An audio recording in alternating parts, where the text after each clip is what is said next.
मेरे प्यारे दोस्तों, आओ चले एक और नई दिलचस्प भरी सपनों की दुनिया में। आप लोगों को लगेगा आप भी उस दुनिया की सैर कर रहे हैं। अभी आप कहानी पे डूब जाएं उससे पहले चैनल को सब्सक्राइब कर दे। अगर आपको कहानी पसंद आए तो वीडियो को लाइक करें और प्यारा सा कमेंट करना न भूलें। धन्यवाद। नॉवल का नाम रेवरेंड इंसानिटी है। अध्याय 61 से 70। सुबह का चमकीला सूरज किंग माओ पर्वत पर चमक रहा था। अकादमी में बुजुर्ग ने महत्वपूर्ण विवरणों के बारे में बात की। कल हम शोधन के लिए दूसरे गू कृमि का चयन कर रहे हैं। यहाँ हर किसी को गू कृमियों को सफलतापूर्वक परिष्कृत करने का अनुभव है और इस बार आप अपने अनुभवों को पुख्ता कर सकते हैं। दूसरे गू कृमि के चयन के लिए सावधानी से विचार करें। इन कुछ दिनों के अभ्यास के अनुभव और अपने शरीर की समझ के साथ इसे समग्र रूप में देखें। सामान्यतः ये सबसे अच्छा है कि आप दूसरे गू को अपने महत्वपूर्ण गू के साथ अच्छी तरह से जोड़ लें।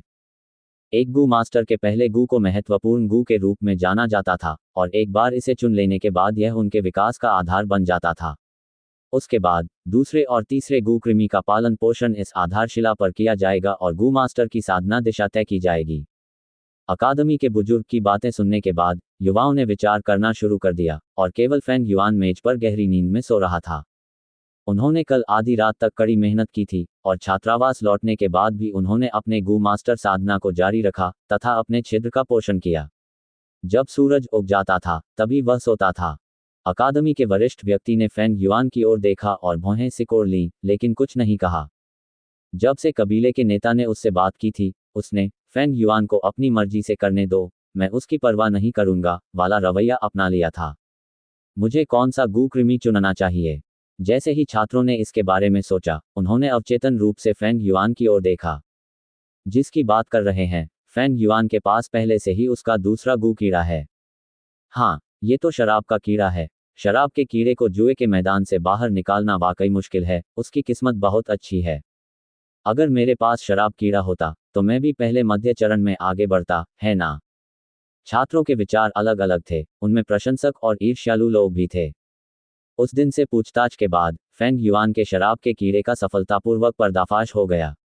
शराब के कीड़े की उत्पत्ति पर संदेह नहीं हुआ। कबीले के लोग फेंग युआन के भाग्य से प्रबुद्ध भी थे और हताश भी। मुझे ऐसा भाग्य क्यों नहीं मिला? आह! गू यू ची चेंग, जो कि एक सी ग्रेड प्रतिभा था, उसने अपने दिल में गहरी आह भरी। कुछ समय पहले उसके दादाजी ने इधर उधर पूछकर उसके लिए एक लिकर वम खरीदने की कोशिश की थी। ये सोचना कि परिवार की एक शाखा का उत्तराधिकारी होने के बावजूद वह एक नहीं पा सका, ये सोचना कि फेंग युआन ने उससे पहले शराब का कीड़ा प्राप्त करने में कामयाबी हासिल कर ली। ची चेंग की ईर्ष्या और अवसाद की तुलना में उपाध्यक्ष फेंग जेंग उत्साह से भरे हुए थे। भाई, मैं निश्चित रूप से आपसे आगे निकल जाऊंगा। उसने फेंग युआन की ओर देखा और फिर अपने मन में कहा। इन दिनों उसकी आंखें चमक रही थीं और उसे जीवन के प्रति एक प्रकार का उत्साह महसूस हो रहा था। उसका चेहरा लाल हो गया था और माथा चमक रहा था, यहाँ तक कि उसके कदम भी तेज और हल्के हो गए थे। अकादमी के बुजुर्ग ने यह सब देखा और तुरंत समझ गया कि गू यू कबीले के नेता ने गुप्त रूप से फेंग जेंग को पढ़ाना शुरू कर दिया था। जाहिर है, ये गुप्त तरीके जनता को पता चलने लायक नहीं थे। अकादमी के वरिष्ठ अधिकारी ने इस ओर आंखें मूंद लीं। जल्द ही एक बार फिर रात हो गई। फेंग युआन फिर से गुप्त गुफा में प्रवेश किया। Ring ring ring. उसके हाथ में एक जंगली खरगोश छटपटा रहा था और उसके गले में एक घंटी बंधी थी। ये एक जंगली खरगोश था जिसे फेंग युआन ने पहाड़ पर पकड़ा था। घंटी स्वाभाविक रूप से उसी द्वारा लगाई गई थी। एक दिन के बाद गुप्त गुफा की घुटन भरी गंध खत्म हो गई थी और हवा ताज़ा थी। गुफा का प्रवेश द्वार खुला था, अंदर सन्नाटा था। फेंग युआन फर्श पर आधा घुटने टेककर फर्श का निरीक्षण कर रहा था। कल उन्होंने पूरे क्षेत्र में पत्थर का चूर्ण छिड़का था और चूर्ण की ये पतली परत अदृश्य थी। मार्ग के प्रवेश द्वार का पत्थर का चूर्ण बरकरार है, इसलिए ऐसा लगता है कि मेरी अनुपस्थिति के दौरान इसमें से कुछ भी अजीब चीज बाहर नहीं निकली है। चट्टान की दरार वाले प्रवेश द्वार पर एक पद चिन्ह है, लेकिन वह मेरा है, इसलिए स्पष्ट है कि यहाँ कोई और नहीं आया था। निरीक्षण के बाद फेंग युआन को राहत महसूस हुई। वह खड़ा हुआ और अपने हाथों से दीवार से सूखी लताओं को खींचने लगा। इसके बाद वह जमीन पर बैठ गया और उसके पैर का उपयोग जंगली खरगोश को पकड़ने के लिए किया गया, जिससे उसके दोनों हाथ बैलें बुनने के लिए स्वतंत्र हो गए। यह ऐसा काम था जिसे सामान्य गू मास्टर्स नहीं जानते, लेकिन फेंग युआन के पास जीवन का बहुत अधिक अनुभव था। अपने पिछले जन्म में कई बार वह इतना गरीब था कि वह अपने गू कीड़ों को खिलाने में असमर्थ था, जिससे वे एक एक करके भूख से मर जाते थे। कुछ समय के लिए उसके पास आदिम सार तो था, लेकिन कोई गू कृमि नहीं था। वह एक नश्वर व्यक्ति की तरह हो गया, यहाँ तक कि जीना भी मुश्किल हो गया। कोई विकल्प न होने पर उन्होंने घास की रस्सियों से पुआल के चप्पल, टोपी आदि बनाना सीखा और अपने भोजन के लिए प्राचीन पत्थर के टुकड़ों के बदले में उन्हें बेच देता था। घास की रस्सियों को हाथों में घुमाते समय फेंग युआन की यादें फिर से उभर आईं। उस समय की पीड़ा और कष्ट अब उसकी मौन हंसी में बदल गए थे। उसके पैर के नीचे खरगोश संघर्ष करता रहा, घंटी लगातार बजती रही। दो तारों का एक जोड़ा बहुत देर तक स्पर्श करता है, हजारों मोड़ और हजारों वापसी उनके अविभाज्य प्रेम को असंख्य बना देती है। नाजुक ढंग से और धीरे धीरे वर्षों के बीतने के साथ उन्हें एक दूसरे के करीब आने देना। जटिलताएं, उलझने और मोड़ मौजूद हैं। क्या घास की रस्सियां बुनना जीवन का अनुभव करने जैसा नहीं है? गुप्त गुफा में लाल रोशनी फेंग युआन के चेहरे पर चमक रही थी, जिससे उसके चेहरे पर उसकी युवावस्था और अनुभव एक साथ झलक रहे थे।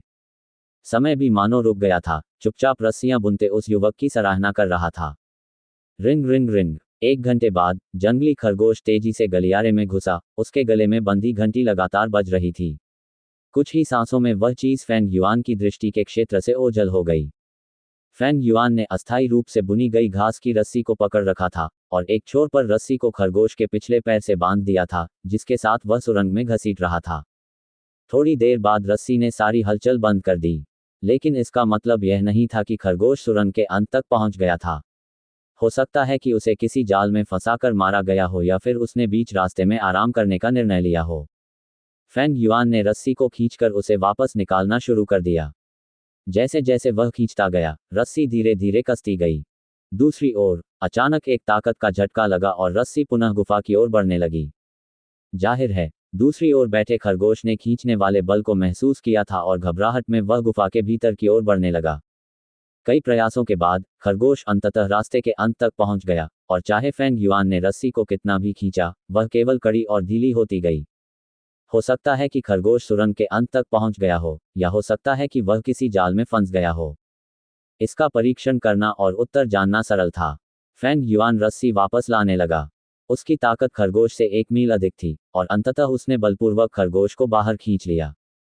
खरगोश को दूसरे छोर पर संघर्ष करना पड़ा, लेकिन रस्सी वाइन सैक फ्लावर गू और राइस पाउच ग्रास गू से प्राप्त सामग्री से बनाई गई थी। यद्यपि यह घास वर्षों पहले मर चुकी थी, फिर भी यह सामान्य घास के विपरीत मजबूत बनी रही।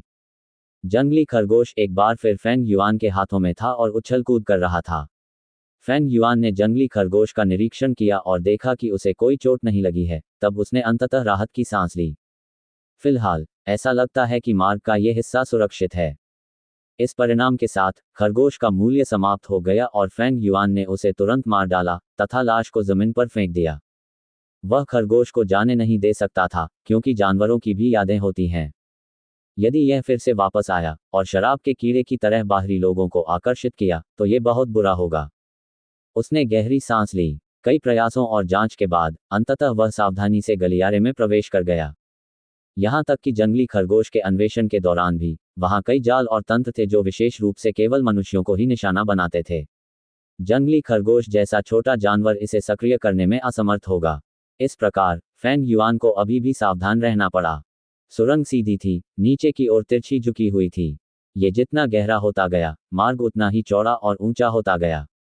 पहले तो प्रवेश करते समय फेंग युआन को अपना सिर नीचे करना पड़ा, लेकिन 50 से अधिक कदम चलने के बाद वह अपनी पीठ सीधी करके बड़े कदम उठाने में सक्षम हो गया, और 100 कदम चलने के बाद वह अपनी ऊपरी भुजाओं को उठाकर उन्हें बाएं और दाएं हिलाते हुए चलने में सक्षम हो गया।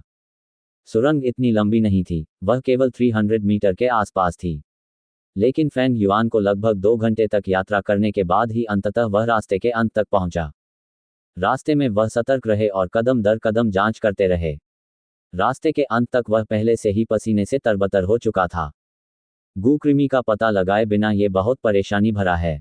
फेंग युआन ने अपने माथे से पसीना पोंछा और अपनी सुरक्षा की पुष्टि करने के बाद शांत होकर क्षेत्र का निरीक्षण किया। इस बार एक नज़र में ही वह दंग रह गया। सुरंग के अंत में एक विशाल चट्टान थी।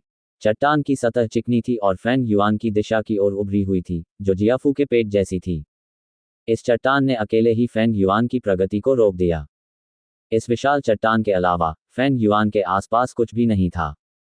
क्या किसी दुर्घटना के कारण सुरंग का रास्ता अवरुद्ध हो गया था, जिसके कारण यह स्थिति उत्पन्न हुई? फेंग युआन ने आंखें सिकोड़कर संभावनाओं के बारे में सोचा।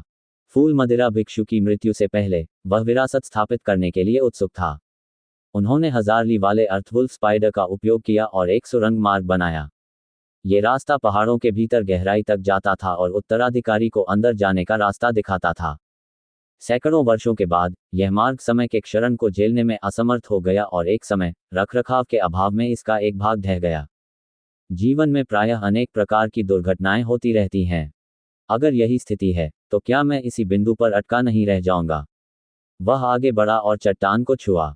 ये चट्टान उसकी प्रगति को रोक रही थी। इसका आकार एक दरवाजे जितना था, इसकी कुल मोटाई की केवल कल्पना ही की जा सकती थी। फेंग युआन चट्टान की दीवार को काटने के लिए मूनलाइट गू का उपयोग कर सकता था, लेकिन यदि वह इस विशाल चट्टान को पीसना चाहता तो उसे कम से कम 1 या 2 साल लग जाते। ऐसा लगता है कि मुझे औजारों का उपयोग करने के लिए मजबूर होना पड़ रहा है। मुझे चट्टान तोड़ने के लिए कुदाल और कुदाल का उपयोग करना होगा। अगर मैं ऐसा नहीं करूंगा तो शायद कुछ निशान उजागर हो जाएंगे।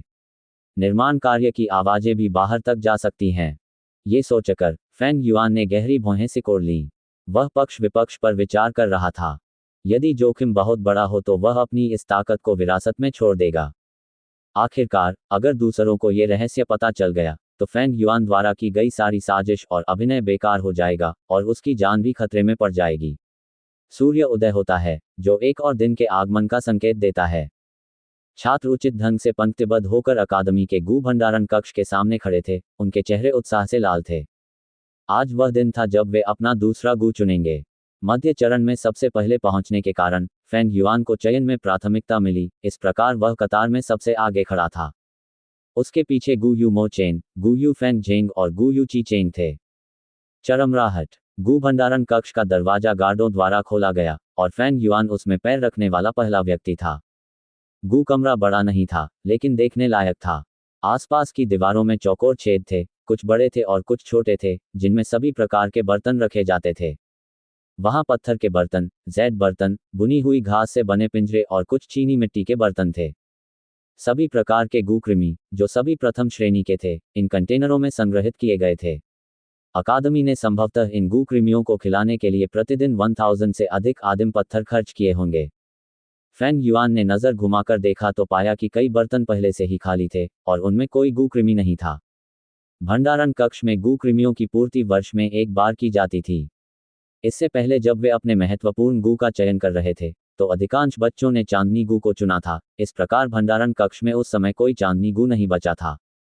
भंडारण कक्ष में कोई खिड़कियां नहीं थीं, केवल छत पर एक छोटा सा रोशनदान था। रोशनदान से सूर्य की रोशनी अंदर आती थी और जमीन पर एक आयताकार सुनहरी छवि बनती थी। पहली बार जब उसने गू कक्ष में प्रवेश किया तो फेंग युआन के पास पहले से ही एक उद्देश्य था और उसने तुरंत मूनलाइट गू को चुना। लेकिन अब उसके दिमाग में कई संभावित लक्ष्य थे। तथापि ये लक्ष्य इस बात पर भी निर्भर करते थे कि भंडारण कक्ष में स्टॉक है या नहीं। फेंग युआन बाईं दीवार के साथ आगे बढ़ा और धीरे धीरे अंदर चला गया तथा सूची की जांच करने लगा। 5 कदम चलने के बाद वह रुक गया। उसके कंधे के पास एक चौकोर बक्से के फ्रेम के अंदर एक कांस्य कटोरा था, जिसके अंदर एक गू कीड़ा था। ये गू कृमि खटमल जैसा था, चपटा और चौड़ा, छोटा सिर तथा अंडाकार शरीर। ये पूरी तरह से पीले नारंगी रंग का था तथा इसमें से हल्की कांस्य जैसी चमक निकल रही थी। ये कांस्य त्वचा वाला गू था, जो कि अधिकांश नजदीकी मुकाबले वाले गू मास्टर्स की पसंद था। अकादमी के मार्शल आर्ट प्रशिक्षक ने एक ऐसा गू विकसित किया जिसके सक्रिय होने पर शरीर पीले रंग में चमकने लगता है, जिससे रक्षा क्षमता काफी बढ़ जाती है। फेंग युआन का ज्ञान गहरा और व्यापक था, इसलिए निश्चित रूप से उसे इस गू के लिए कोई लालसा नहीं थी। वह आगे बढ़ता रहा और उसे एक स्टोन स्किन गू दिखाई दिया। स्टोन स्किन गू और कांस्य स्किन गू दिखने में एक जैसे थे, लेकिन स्टोन स्किन गू का शरीर भूरे रंग का था, मानो पत्थर से बनी कोई कलाकृति हो। 6 स्टोन स्किन गू के बाद आयरन स्किन गू था। लौह त्वचा गू और कांस्य त्वचा गू बाह्य रूप से समान थे, लेकिन उनमें केवल मामूली अंतर था। वह चुपचाप एक लोहे के कटोरे में बिना हिले डुले पड़ा था। इसके शरीर के चारों ओर काले लोहे जैसी चमक फैल रही थी। जैसे मनुष्यों के गोत्र होते हैं, वैसे ही गू के भी गोत्र होते हैं। फेंग युआन ने एक साथ जो 3 गू देखे वे सभी एक ही श्रृंखला से थे। वे दिखने में एक जैसे थे और उनका प्रभाव भी एक जैसा था। लौह त्वचा, कांस्य त्वचा, रॉक त्वचा, जेड त्वचा गू। अगर कोई जेड स्किन गू है तो मैं उसे चुन सकता हूँ। फैंग युआन ने बुदबुदाया, जैसे उसके दिल में उम्मीद की एक हल्की सी किरण उभरी हो, और वह चलना जारी रखा। हालांकि उसे निराश होना ही था, क्योंकि लौह त्वचा गू के बाद उसने जानवर त्वचा गू को देखा।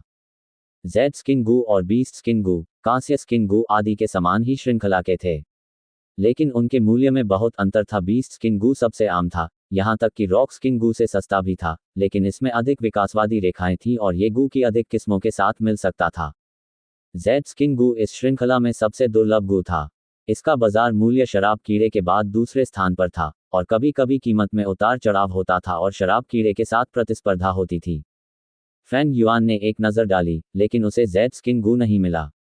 वह निराश नहीं हुआ, बल्कि राहत में हंसा। गूयू गांव सिर्फ एक मध्यम आकार का कबीला है, अकादमी गू भंडारण कक्ष केवल मध्यम स्तर की गुणवत्ता का है। जेड स्किन गू होना, यह असंभव है। दीवार के बाईं ओर का निरीक्षण पहले ही किया जा चुका था, इसलिए फैंग युआन दूसरी दीवार पर चला गया और टहलना जारी रखा। इस दीवार पर मुख्यतः लॉन्गहॉर्न बीटल गू था। स्किन गू श्रृंखला के समान, लॉन्गहॉर्न बीटल गू रैंक 1 गू कृमियों के बीच एक बड़ा कबीला था। उनका बाह्य स्वरूप एक जैसा था, वे लंबे और गोलाकार बेलनाकार आकार के थे, तथा पीछे के भाग में कई आकृतियां थीं। शरीर का एक बड़ा हिस्सा काले रंग का था, जिससे धातु जैसी चमक निकल रही थी। उसके पास एक जोड़ी पंखुड़ियां थीं जो लंबी थीं और शरीर के आकार से बड़ी थीं। उसकी ठोड़ी मजबूत थी और वह लकड़ी के काटे जाने की आवाज की तरह चीखने जैसी आवाजें निकालती थी। इसके साथ ही कुछ स्थानों के कुछ गू मास्टर उन्हें आरावृक्ष गुच्छा के नाम से भी पुकारते थे। सबसे पहले फैंग युआन की नज़र एक क्रूर बल वाले लॉन्गहॉर्न बीटल गू पर पड़ी। इसका पूरा शरीर लाल धात्विक रंग का था, तथा इसमें एंटीना की एक जोड़ी थी जो सामान्य लॉन्गहॉर्न बीटल की तुलना में अधिक मोटी थी। एंटीना की ऊपरी सतह पर हर छोटे अंतराल पर बांस के जोड़ जैसी वृद्धि होती थी। इस क्रूर बल वाले लॉन्गहॉर्न बीटल गू की बाजार में बहुत मांग थी। पहले गूयू गांव में आने वाले कारवां में लोग बड़ी संख्या में इस गू को बेचते थे।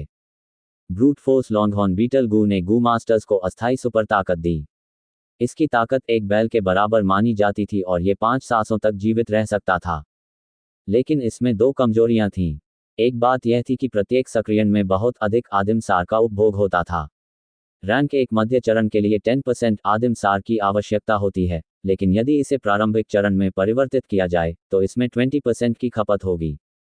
दूसरा था सीक्वेला। यदि गू मास्टर का शरीर कमजोर हो तो इस गू का अधिक प्रयोग करने से उनकी मांसपेशियां घायल हो सकती हैं, यहां तक कि मांसपेशियां फट भी सकती हैं। केवल मजबूत शरीर वाले गू मास्टर ही इस गू का उपयोग करना पसंद करेंगे। फैंग युआन जैसा छोटे कद का व्यक्ति इसके लिए अनुपयुक्त था। फैंग युआन भी ये जानता था, और ब्रूट फोर्स लॉन्गहॉर्न बीटल गू के पास से गुजरते हुए चारों ओर देखता रहा। ओह, ये बुरा नहीं है। उसने अपने कदम रोक लिए। ये एक पीला ऊंट लॉन्गहॉर्न बीटल गू था। इस बीटल का आकार ब्रूट फोर्स लॉन्गहॉर्न बीटल गू से थोड़ा पतला और लंबा था, तथा इसका पूरा शरीर गहरे पीले रंग से ढका हुआ था। इसकी लंबी टहनियों में बांस के जोड़ नहीं थे, तथा जड़ें पीले रंग की थीं, जो धीरे धीरे सिरे पर काली होती जा रही थीं। ब्रूट फोर्स लॉन्गहॉर्न बीटल गू मास्टर को अस्थायी शक्ति प्रदान कर सकता था, और इस प्रकार की शक्ति तत्काल होती थी, जो केवल 5 सांसों तक ही रहती थी। लेकिन पीला ऊंट लॉन्गहॉर्न बीटल गू मास्टर को स्थायित्व प्रदान कर सकता था और उनकी सहन शक्ति व्यय को बहुत कम कर सकता था, हालांकि ये केवल 15 मिनट तक ही टिक सकता था। साथ ही इसका कोई प्रतिकूल प्रभाव भी नहीं पड़ा। रैंक 1 गू कृमियों में पीला ऊंट लॉन्गहॉर्न बीटल का बाजार मूल्य बहुत अधिक था, जो मूनलाइट गू के बराबर था और केवल जेड स्किन गू और लिकर कृमि से पीछे था। फैंग युआन ने आसपास का निरीक्षण किया और पाया कि वहां केवल एक पीला ऊंट लॉन्गहॉर्न बीटल था। गू बुरा नहीं है, लेकिन यह मेरे अनुकूल नहीं है। फैंग युआन ने अपना सिर हिलाते हुए इस गू को त्याग दिया। वह बहुत तेजी से चलता हुआ दीवार के कोने पर पहुंच गया। दूसरी दीवार को भी देख चुका था, लेकिन उसे संतुष्टि नहीं हुई। भंडारण कक्ष में मौजूद गू केवल इसी गुणवत्ता के थे, और यदि वह भाग्यशाली होना चाहता या कोई आश्चर्यजनक गू पाना चाहता तो इसकी संभावना बहुत कम थी। फैंग युआन तीसरी दीवार की ओर मुड़ा और निरीक्षण जारी रखा। इस दीवार पर सुअगू का प्रभुत्व था। सुअगू गू कृमियों की एक श्रृंखला थी। इसमें फूल सुअगू, गुलाबी सुअगू, काला सुअगू और सफेद सुअगू शामिल हैं। गुलाबी सुअगू का मूल्य सबसे कम था, लगभग किसी भी गू मास्टर ने उन्हें नहीं चुना। इसकी केवल एक ही क्षमता थी, और वह थी वजन बढ़ाना। जब गू मास्टर उनमें आदिम सार का इंजेक्शन लगाता है तो गुलाबी सुअर गू उनके संविधान को बदल देता है और उन्हें मोटा बना देता है। चाहे वे कितने भी दुबले पतले क्यों न हों, वे मोटे व्यक्ति बनने में सक्षम होंगे। भंडारण कक्ष में केवल 2 से 3 गुलाबी सुअर गू थे, जिनका स्पष्ट रूप से कोई पोषण मूल्य नहीं था। फूल सुअर गू सबसे अधिक प्रचुर मात्रा में था, जिसकी कम से कम 1 दर्जन प्रजातियां एक पंक्ति में थीं। इन गू कृमियों की सतह पर फूलों के पैटर्न थे, जो या तो सफेद और काले, काले और गुलाबी, या सफेद और गुलाबी थे। यहां तक कि कुछ तो ऐसे भी थे जिनमें तीनों रंग थे। फ्लावर बोअर गू का प्रयोग ब्रूट फोर्स लॉन्गहॉर्न बीटल गू के समान था, जो अस्थायी रूप से गू मास्टर को शक्ति प्रदान करता था। ब्रूट फोर्स लॉन्गहॉर्न बीटल गू ने एक बैल की ताकत दी, और फ्लावर बोअर गू ने एक सुअर की ताकत दी। फ्लावर बोअर गू ने ब्रूट फोर्स लॉन्गहॉर्न बीटल गू के समान ही आदिम सार खर्च किया, लेकिन वह 10 सांसों तक ही टिक सका, जो ब्रूट फोर्स लॉन्गहॉर्न बीटल गू की सांसों से दोगुनी थी। ऐसा इसलिए था क्योंकि गू मास्टर को कम ताकत मिली, इसलिए कम दुष्प्रभाव हुए। फूल सुअर गू सबसे आम गू कीड़ा है, और ये बाजार में सबसे अधिक मात्रा में बेचा जाता है। इसकी कीमत ब्रूट फोर्स लॉन्गहॉर्न बीटल गू से आधी है, जो वास्तव में पैसे के हिसाब से उचित है। लेकिन सुअर गू कबीले में केवल उन 2 अंतिम गू का ही अधिक मूल्य है, जो जेड स्किन गू और लिकर वर्म से भी अधिक महंगे हैं। फेंग युआन की आंखों में गहरे विचारों की रोशनी दिखाई दी। बाजार में एक काला सुअर गू या एक सफेद सुअर गू 600 आदिम पत्थरों के बराबर बिक सकता है। एक बार जब यह सामने आ जाता था तो अक्सर इसे तुरंत ही बेच दिया जाता था। काले और सफेद सुअर गू की क्षमता गू मास्टर की शारीरिक संरचना को बदलने और उनकी ताकत को स्थायी रूप से बढ़ाने की थी। यद्यपि ब्रूट फोर्स लॉन्गहॉर्न बीटल बैल जितनी ताकत प्रदान कर सकता है, लेकिन ये केवल 5 सांसों तक ही टिक सकता है। जीवित रहने के लिए बहुत अधिक ऊर्जा की आवश्यकता होती है तथा इसके दुष्प्रभाव भी बहुत तीव्र होते हैं। काले और सफेद सुअर की शक्ति में वृद्धि, हालांकि एक समय में थोड़ी होती है, लेकिन समय के साथ संचयी होती जाएगी और एक बार प्राप्त होने के बाद, शक्ति पूरी तरह से गू मास्टर की होगी। भले ही गू मर जाए, ये शक्ति फिर भी गू मास्टर के शरीर पर बनी रहेगी। यही कारण है कि काले और सफेद सुअर गू का मूल्य शराब से अधिक है। कीड़ा। जनता मानती है कि शराब कीड़े का मूल्य काले या सफेद सुअर गू से थोड़ा कम होना चाहिए। शराब का कीड़ा केवल आदिम सार को परिष्कृत कर सकता है, और एक गहन लड़ाई के बाद, एक गू मास्टर का आदिम सार आसानी से समाप्त हो जाता है। शेष युद्ध के लिए वे केवल अपनी मार्शल आर्ट और शारीरिक शक्ति पर ही भरोसा कर सकते हैं। ये वह समय है जब श्वेत और काले गू अपनी योग्यता दिखाते हैं, वे शराब कीड़े से अधिक विश्वसनीय हैं। अगर मैं ब्लैक बोअर गू या व्हाइट बोअर गू को परिष्कृत कर सकूं, तो यह अच्छा होगा। फेंग युआन केवल परिदृश्य की कल्पना कर रहा था, लेकिन इस प्रकार के गू भंडारण कक्ष में, जिसमें केवल एक पीला ऊंट लॉन्गहॉर्न बीटल है, वहां सफेद या काले सुअर गू कैसे हो सकते हैं जो इतने दुर्लभ हैं। वह एक और चक्कर लगाकर कमरे में गया और देखा कि कमरे में बहुत सारे गू कीड़े मौजूद थे। जैसी कि उम्मीद थी, वहां कुछ भी ऐसा नहीं था जो उसे सचमुच आकर्षित कर सके। अंततः उसने दीवार के एक कोने पर एक छोटा प्रकाश गू पाया। भंडारण कक्ष में 5 छोटे प्रकाश गू थे। इस गू का आकार विचित्र था, ये पेंटाग्राम जैसा दिखता था, तथा इसका आकार एक नाखून से आधा ही था। लिटिल लाइट गू को मुख्य रूप से मूनलाइट गू के साथ जोड़ा गया था, जो मूनलाइट गू के लिए एक सामान्य सहायता प्रकार का गू कृमि था। फेंग युआन ने इस गू को चुना था। यह महज एक औसत विकल्प था, लेकिन कम से कम यह उसके विकास पथ के अनुकूल था। फेंग युआन बाहर है। हे भगवान, आखिरकार इतने लंबे समय के बाद बाहर आ गया। मुझे आश्चर्य है कि उसने कौन सा गू चुना। उसके पास पहले से ही शराब कीड़ा है, यह उसका तीसरा गू है, शायद वह उन्हें ठीक से पालने में सक्षम नहीं होगा। हे। फेंग युआन इत्मीनान से भंडारण कक्ष से बाहर चला गया। छात्र काफी देर तक बाहर रहे और बेचैन होने लगे थे। यह मेरी बारी है। मुझे आश्चर्य है कि गू ने फेंग युआन को क्या चुना है। एक बार जब गू यूमो चेन ने फेंग युआन को बाहर निकलते देखा तो उसने जल्दी से बड़े कदम उठाए और भंडारण कक्ष में प्रवेश किया। उन्होंने जांच की और पाया कि एकमात्र पीला कैमल लॉन्गहॉर्न बीटल अभी भी वहां मौजूद था। मो चेन अत्यधिक खुश होने से खुद को नहीं रोक सका और तुरंत उसे हटा दिया। इसके बाद फेंग जेंग अंदर गया। मेरे पास आक्रमण के लिए मूनलाइट गू है, लेकिन मेरे पास रक्षात्मक प्रकार का गू वम नहीं है। गू यू फेंग जेंग ने लंबे विचार के बाद कांस्य त्वचा गू को चुनने का फैसला किया। गू यू ची चेंग चौथे स्थान पर थे। मुझे बचने की क्षमता की आवश्यकता है, ताकि भविष्य की लड़ाइयों में मैं दूसरों को मार सकूं, लेकिन दूसरे मुझे नहीं मार सकें। मैं वस्तुतः अपराजय हो जाऊंगा। उसने बाईं और दाईं ओर देखा, और अंततः ड्रैगनपिल क्रिकेट गू को चुना। सूर्य का अस्त होना और चंद्रमा का उदय होना रात्रि आगमन का संकेत है।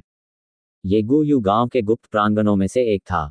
एक टिड्डी वृक्ष जो जटिल शाखाओं और शानदार पत्तियों के साथ खड़ा था, उसका मजबूत और विशाल वृक्ष शीर्ष जो जैस्पर शाही छत्र की तरह था, पूरे प्रांगण को घेरे हुए था। चांदनी पानी की तरह कोमल थी, जो टिड्डे के पेड़ की पत्तियों और शाखाओं के बीच से होकर आंगन में फैल रही थी। तेज हवा का झोंका आया, जिससे पेड़ की पत्तियां सरसराने लगी और पेड़ की परछाई हल्की सी हिलने लगी। इसी पेड़ के नीचे दो लोग खड़े थे। गु यूबो ने सौम्य दृष्टि से फेंग जेंग की ओर देखा।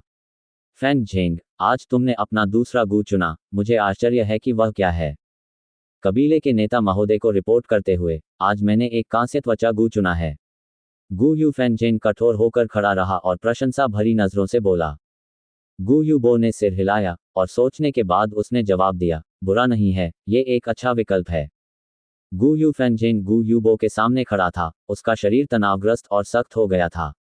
गु यूबो की प्रशंसा सुनकर, वह कुछ देर तक जवाब देना नहीं जानता था, इसलिए अंत में वह केवल हंसा। कबीले के नेता, मैंने बेतरतीब ढंग से चुना। तुम्हें लगता है कि मैं तुम्हारी प्रशंसा करने में गंभीर नहीं हूं?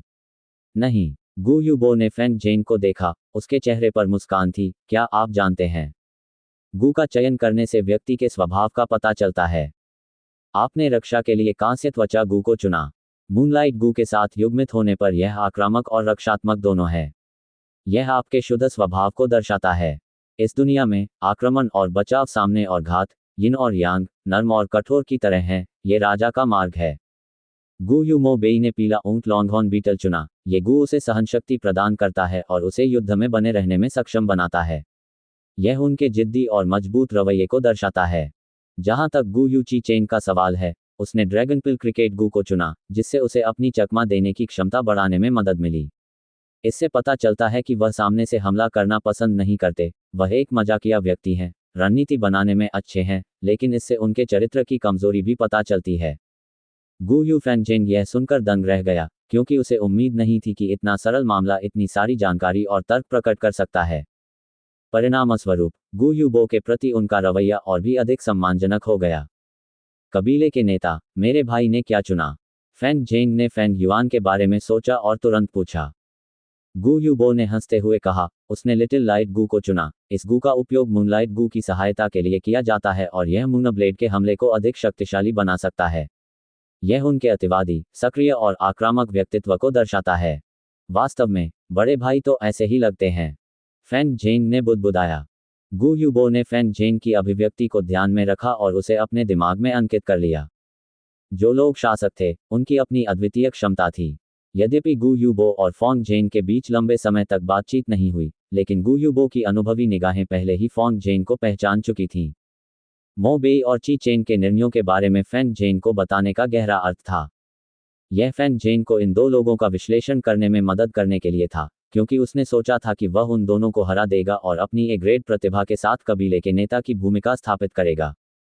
लेकिन गु यूबो ने ये बात खुलकर नहीं कही और न ही फेंग जेंग के कार्यों को भड़काया। कबीले के नेता के रूप में उनके हर शब्द और हर कार्य के राजनीतिक निहितार्थ थे। यदि उसने सीधे तौर पर फेंग जेंग को नियंत्रित किया और ची चेंग और मो बेई से निपटा, तो अगर बात फैलती तो इसे कबीले के नेता के राजनीतिक हमले के रूप में गलत समझा जा सकता था। यदि ऐसा है, तो इसका परिणाम बहुत बड़ा होगा और इससे कबीले में विवाद भी पैदा हो सकता है, जिससे पूरे गांव को नुकसान हो सकता है। एक और बात थी, गु यूबो फेंग जेंग द्वारा उसके इरादों को समझने का इंतजार कर रहा था। उन्होंने फेंग जेंग को तैयार करने में समय और प्रयास लगाया, लेकिन यह किसी रैंक 4 या 5 के लड़ाके को तैयार करने के लिए नहीं था। राजनीतिक ज्ञान के बिना योद्धा दोधारी तलवार के समान था। उसे अपने कबीले के लिए भावी नेता की आवश्यकता थी। मैंने फेंग जेंग के लिए मो बेई और ची चेंग के व्यक्तित्व का विश्लेषण किया, लेकिन उसने मेरे इरादे पर ध्यान नहीं दिया, बल्कि फेंग युआन की स्थिति के बारे में पूछा। ऐसा लगता है कि फेंग युआन को लेकर उसके मन में बहुत गहरा आघात है, लेकिन वह विद्रोही अवस्था में भी है। वह फेंग युआन को हराना चाहता है, ये समझ में आता है। काश फेंग जेंग के पास फेंग युआन जैसी बुद्धि होती। मैंने इन वर्षों में कई युवा देखे हैं, लेकिन जब राजनीतिक बुद्धि की बात आती है, तो फेंग युआन उन सभी में सबसे ऊपर है। यह अफसोस की बात है कि उसके पास केवल सी ग्रेड की प्रतिभा है। गु यूबो ने अंदर ही अंदर आह भरी, लेकिन उसकी मुस्कान और भी कोमल हो गई। उसने अपनी जेब से एक गु कीड़ा निकाला। यह जेड स्किन गु है। इस गु कृमि को देखकर फेंग जेंग ने अपनी आंखें चौड़ी करके हल्के से कहा। गु यूबो ने कहा, कांस्य त्वचा गु की तुलना में यह जेड त्वचा गु बहुत बेहतर है। न केवल कम आदिम सार का उपयोग करता है बल्कि अधिक सुरक्षा भी देता है। फैंग झेंग, क्या तुम इसे चाहते हो? कबीले का नेता। फैंग झेंग हैरान रह गया और उसने गू यूबो की ओर देखा, हकलाते हुए, बेशक मैं ये चाहता हूँ। मैं ये तुम्हें दे सकता हूँ। गू यूबो और भी अधिक सौहार्दपूर्ण ढंग से हंसे, लेकिन कबीले के नेता के रूप में मुझे निष्पक्ष रहना होगा और बिना किसी कारण के इसे आपको नहीं दे सकता, इसलिए मेरी एक शर्त है। फैंग झेंग ने बार बार सिर हिलाया और आंखें चौड़ी करके पूछा, क्या शर्त है? गू यूबो की मुस्कुराहट गायब हो गई, एक सख्त अभिव्यक्ति दिखाते हुए, मैं चाहता हूं कि आप रैंक 1 से रैंक 2 तक पहुंचने वाले पहले व्यक्ति बने, साधना के मामले में पहला स्थान प्राप्त करें। और यह ज़ेड स्किन गू आपकी उन्नति का इनाम है। रैंक 2 तक आगे बढ़ें। गू यू फैंगजेंग एक पल के लिए हिचकिचाया। वह अभी मध्य अवस्था में प्रथम श्रेणी में पहुंचा था, मध्य अवस्था के बाद उच्च अवस्था थी, तथा उसके बाद भी शिखर अवस्था थी। लेकिन अब गू यूबो चाहता था कि वह रैंक 2 तक आगे बढ़ने वाला पहला व्यक्ति बने। क्या हुआ, डर रहे हो? तब मैं ये गू दूसरों को दे सकता हूँ। गू यूबो ने ज़ेड स्किन गू को अपने पास रखने का नाटक किया। फैंग झेंग इस वाक्य से भड़क गया, तुरंत उसका दिमाग गर्म हो गया और वह चिल्लाया, नहीं, मैं तुमसे वादा करता हूँ। मैं सभी को हरा दूंगा और प्रथम श्रेणी 2 का साधक बनूंगा। ये तरीका है। गू यूबो ने फिर से अपनी कोमल मुस्कान दिखाई और ज़ेड स्किन गू को फैंग झेंग के हाथ पर रख दिया। उसने मन ही मन सोचा, फैंग झेंग, मैं जानता हूं कि तुम खुद को हीन महसूस करते हो, लेकिन यह हीन भावना तुम्हारे विकास के लिए बहुत हानिकारक है। अपनी हीनता को दूर करने का सबसे अच्छा तरीका सफलता है। आपके पास ए ग्रेड की प्रतिभा है, इसलिए पहले रैंक 2 पर पहुंचना आपका सबसे बड़ा लाभ है, और यह सबसे आसान सफलता भी है जिसे आप प्राप्त कर सकते हैं। तुम्हें अवश्य सफल होना चाहिए, क्योंकि यदि तुम इसमें भी असफल हो गए तो मैं बहुत निराश हो जाऊंगा।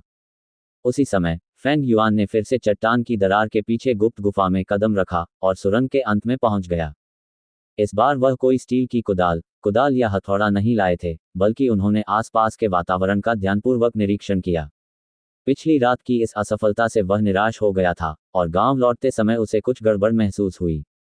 आज ही उस छात्रावास में, जहां उसने लिटिल लाइट गू को परिष्कृत करने के लिए स्प्रिंग ऑटम सिकाडा का उपयोग किया था, उसे अचानक इस स्थिति का अजीब हिस्सा समझ में आया। मेरे रास्ते में बाधा बन रही ये विशाल चट्टान बहुत गोल और चिकनी है, यह निश्चित रूप से मानव निर्मित है। कहने का तात्पर्य यह है कि फूल मदिरा भिक्षु ने जानबूझकर यह अवरोध मार्ग में लगाया था, लेकिन उसने यह अवरोध ऐसे स्थान पर क्यों लगाया? फैंग युआन ने सोचा। उसने फिर से आसपास के वातावरण पर नजर डाली। रास्ते की जमीन चिकनी थी और ऊपर का हिस्सा घुमावदार था। दोनों तरफ की दीवारें लाल मिट्टी की थीं, जिनसे लाल रोशनी निकल रही थी। जब उसने फिर से जमीन पर देखा तो उसे संदेह का एक बिंदु दिखाई दिया। विशाल चट्टान के पास की जमीन का रंग थोड़ा गहरा था। ये रंग अंतर बहुत स्पष्ट नहीं था और इतनी कम रोशनी वाले वातावरण में आसानी से नहीं पाया जा सकता था। फैंग युआन घुटनों के बल बैठ गया और जमीन को छूने लगा। उसे नमी का एहसास हुआ। इसमें कोई आश्चर्य नहीं कि रंग गहरा था, ये गीला था। लेकिन यह रास्ता तो इतना सूखा था, पानी कहां से आएगा? फैंग युआन ने अपनी उंगलियों से मिट्टी को घिसा और पाया कि धरती के इस टुकड़े की मिट्टी में कुछ समस्याएं थीं। ये बहुत नर्म और ढीली थी, सूखी लाल मिट्टी की तरह गांठदार नहीं थी। फैंग युआन की निगाहें चमक उठीं। अनुभव और अंतर्ज्ञान ने उन्हें बताया कि इस क्षेत्र में वह कुंजी है जिसे फूल मदिरा भिक्षु ने छुपा रखा था। और यह कुंजी ही वह सुराग था जो उसे आगे बढ़ने में मदद करेगा। फैंग युआन ने मिट्टी खोदना शुरू किया। ये ढीला था, इसलिए उसे ज्यादा प्रयास नहीं करना पड़ा। लगभग 1 इंच गहराई तक खोदने के बाद फैंग युआन के नथुनों में एक अजीब सी खुशबू आने लगी। ये खुशबू मोटी और शानदार है, फिर भी आम नहीं है। यह नाजुक और सुरुचिपूर्ण लगती है। क्या ये हो सकता है? फैंग युआन का दिल धड़कने लगा जब उसने एक संभावना के बारे में सोचा। उसके हाथ और भी तेजी से चलने लगे। खुदाई करते समय मिट्टी के नीचे के क्षेत्र से अचानक एक हल्की गहरी सुनहरी रोशनी निकली। ये वास्तव में वही है जिसके बारे में मैं सोच रहा हूँ। फैंग युआन की आंखें चमक उठी, उसके हाथों की गति और अधिक नाजुक हो गई। वह ध्यानपूर्वक आसपास की मिट्टी को खोद रहा था, जिससे ये छेद बड़ा हो रहा था। थोड़ी देर बाद जमीन के नीचे दबी एक गहरे सुनहरे रंग की फूल की कली उसके सामने प्रकट हुई। यह जमीन में 2 इंच गहरा था, लगभग एक पत्थर की चक्की के आकार का। कली की सतह नाजुक और गहरे सुनहरे रंग के कारण रहस्यमय और सुंदर प्रतीत हो रही थी। ये वास्तव में पृथ्वी का खजाना फूल गू है। ये देखकर फैंग युआन ने गहरी सांस ली। वह फूलों की पंखुड़ियां तोड़ने में उत्सुक नहीं था, बल्कि जमीन पर लेटकर अपने हाथों से मिट्टी पोंछने लगा। फिर उसने धीरे से अपना हाथ बढ़ाया और गहरे सुनहरे रंग की पंखुड़ियों को खोला। पृथ्वी कोश पुष्प गू कमल और केल के संयोजन जैसा था। इसकी पंखुड़ियां अनेक मोटे टुकड़ों से एक साथ कसकर जुड़ी हुई थीं, जो छूने पर फिसलन भरी लगती थीं। जैसे ही फैंग युआन ने एक एक करके पंखुड़ियों को खोला, ऐसा लगा जैसे रेशम की मोटी परतें दिखाई दे रही हों। एक बार जब यह मुख्य शरीर से बाहर निकल जाता, तो विशाल गहरे सुनहरे रंग की पंखुड़ियां तुरंत बिखर जातीं। ये बर्फ के टुकड़ों की तरह था जो हवा में पिघल गए। लगभग 50 से 60 पंखुड़ियों के टुकड़े खोलने के बाद कली आधी सिकुड़ गई थी, जिससे फूल का केंद्र दिखाई देने लगा। कोर की पंखुड़ियां छोटी और पतली हो गईं, तथा इसकी बनावट अधिक चिकनी और महीन हो गई। वह अब रेशम जैसा नहीं था, बल्कि कागज के पतले टुकड़ों जैसा था। फैंग युआन की हरकतें धीमी और सौम्य हो गईं। कुछ ही सांसों में वह पंखुड़ी का एक टुकड़ा खोल पाया। पंखुड़ियां धीरे धीरे पारदर्शी होती गईं, और थोड़ी देर बाद जब फैंग युआन ने पतले कागज जैसे पंखुड़ियों के टुकड़ों को खोला, तो उसने अपनी हरकतें रोक दी। इस समय पृथ्वी कोश पुष्प गू में केवल पंखुड़ियों की अंतिम परत ही बची थी। ये पंखुड़ियां एक दूसरे पर चढ़ी हुई थीं, जिससे मुट्ठी के आकार की गेंद बन गई थी। पंखुड़ियां पारदर्शी और कागज जितनी पतली थीं। इन पंखुड़ियों के अंदर एक सुनहरा तरल पदार्थ था, और इस तरल पदार्थ के बीच में एक गू कीड़ा सो रहा था। फैंग युआन ने ध्यान से देखा, लेकिन वह केवल गू कीड़े की एक धुंधली छाया देख सका, और वह यह नहीं बता सका कि यह कौन सा गू था। वह उसके करीब था, और उसकी सांस फूल के केंद्र पर पड़ रही थी। गोलाकार फूल का केंद्र हिलने लगा। पंखुड़ियों के अंदर सुनहरा तरल भी धीरे धीरे हिलने लगा। गू कीड़े भोजन के बिना मर जाते थे, और केवल कुछ गू कीड़े ही स्वयं को सील कर पाते थे। गू कृमियों की सुरक्षा और संरक्षण के लिए गू मास्टर्स ने कई तरीकों के बारे में सोचा है। पृथ्वी कोश फूल गू उनमें से एक था। ये एक बार प्रयोग होने वाला गू प्रकार का था, तथा एक बार जमीन पर स्थापित हो जाने के बाद इसे हटाया नहीं जा सकता था। इसका भोजन सादा था, जो पृथ्वी ऊर्जा था। जब तक इसे जमीन पर लगाया जाएगा, ये पर्याप्त पृथ्वी ऊर्जा के साथ जीवित रह सकेगा। इसका केवल एक ही उपयोग था, और वह था फूल के हृदय में गू को रखना और गू को सुनहरे द्रव में डुबाना। ये सुनहरा अमृत एक हद तक सीलिंग अवस्था की नकल कर सकता है और गू कृमियों को शीत निद्रा में जाने देता है। फूल मदिरा भिक्षु ने इस पृथ्वी कोश फूल गू को रोपा है, इसलिए इसके भीतर का गू उत्तराधिकारी के लिए होना चाहिए। फैंग युआन ने अपनी उंगली बढ़ाकर सावधानी से शेष पंखुड़ियों को छीला, जिससे एक छेद दिखाई दिया। सुनहरा तरल पदार्थ उसकी उंगली से बहता हुआ सोयाबीन तेल जैसा महसूस हो रहा था। सुनहरे तरल के निकल जाने से फूल का केंद्र नरम पड़ने लगा। फैंग युआन ने अपनी उंगली हिलाई और पंखुड़ियां टूट गईं, जिससे वह सोए हुए गू कृमि को वापस लाने में सक्षम हो गया। ये एक प्यारा लेडीबग था, केवल अंगूठे के नाखून के आकार का। इसका शरीर दूधिया सफेद रंग का था, और पीछे से देखने पर यह एक चक्र जैसा दिखता था। इसका सिर केवल एक छोटे से क्षेत्र में फैला हुआ था, जबकि शरीर का बाकी हिस्सा इसका बड़ा मोटा पेट और चमकदार बाह्य कंकाल था। इसके 6 छोटे अंग भी क्रीम रंग के थे, जो इसके पेट के नीचे छिपे हुए थे। सफेद सुअगू। फैंग युआन के चेहरे पर खुशी के भाव दिखे। इन दिनों तापमान बहुत अधिक बढ़ गया है। दोपहर में सूरज बहुत तेज चमक रहा था और सबके सिर के ठीक ऊपर था। कारवां चला गया और सराय का कारोबार फिर से ठप हो गया। फैंग युआन ने कैफेटेरिया में कदम रखा और तुरंत दुकान सहायकों का ध्यान आकर्षित किया। एक जाना पहचाना चेहरा दौड़कर आया और उसे खुश करने वाली मुस्कान दी। ओह, युवा स्वामी, आप यहाँ हैं। एक सीट ले कृपया। मुझे शराब का एक जार दे दो और मेरे लिए 600 ग्राम गाय का मांस काट दो, और कुछ अतिरिक्त व्यंजन परोस दो। फैंग युआन कैफेटेरिया से होते हुए उस खिड़की वाली सीट के पास पहुंचा, जिस पर वह हमेशा बैठता था। दुकान सहायक ने कठिन भाव से कहा, युवा मालिक, क्षमा करें, लेकिन पिछली बार जब कारवां आया था, तो सराय मालिक ने सारी हरी बांस की शराब बेच दी थी।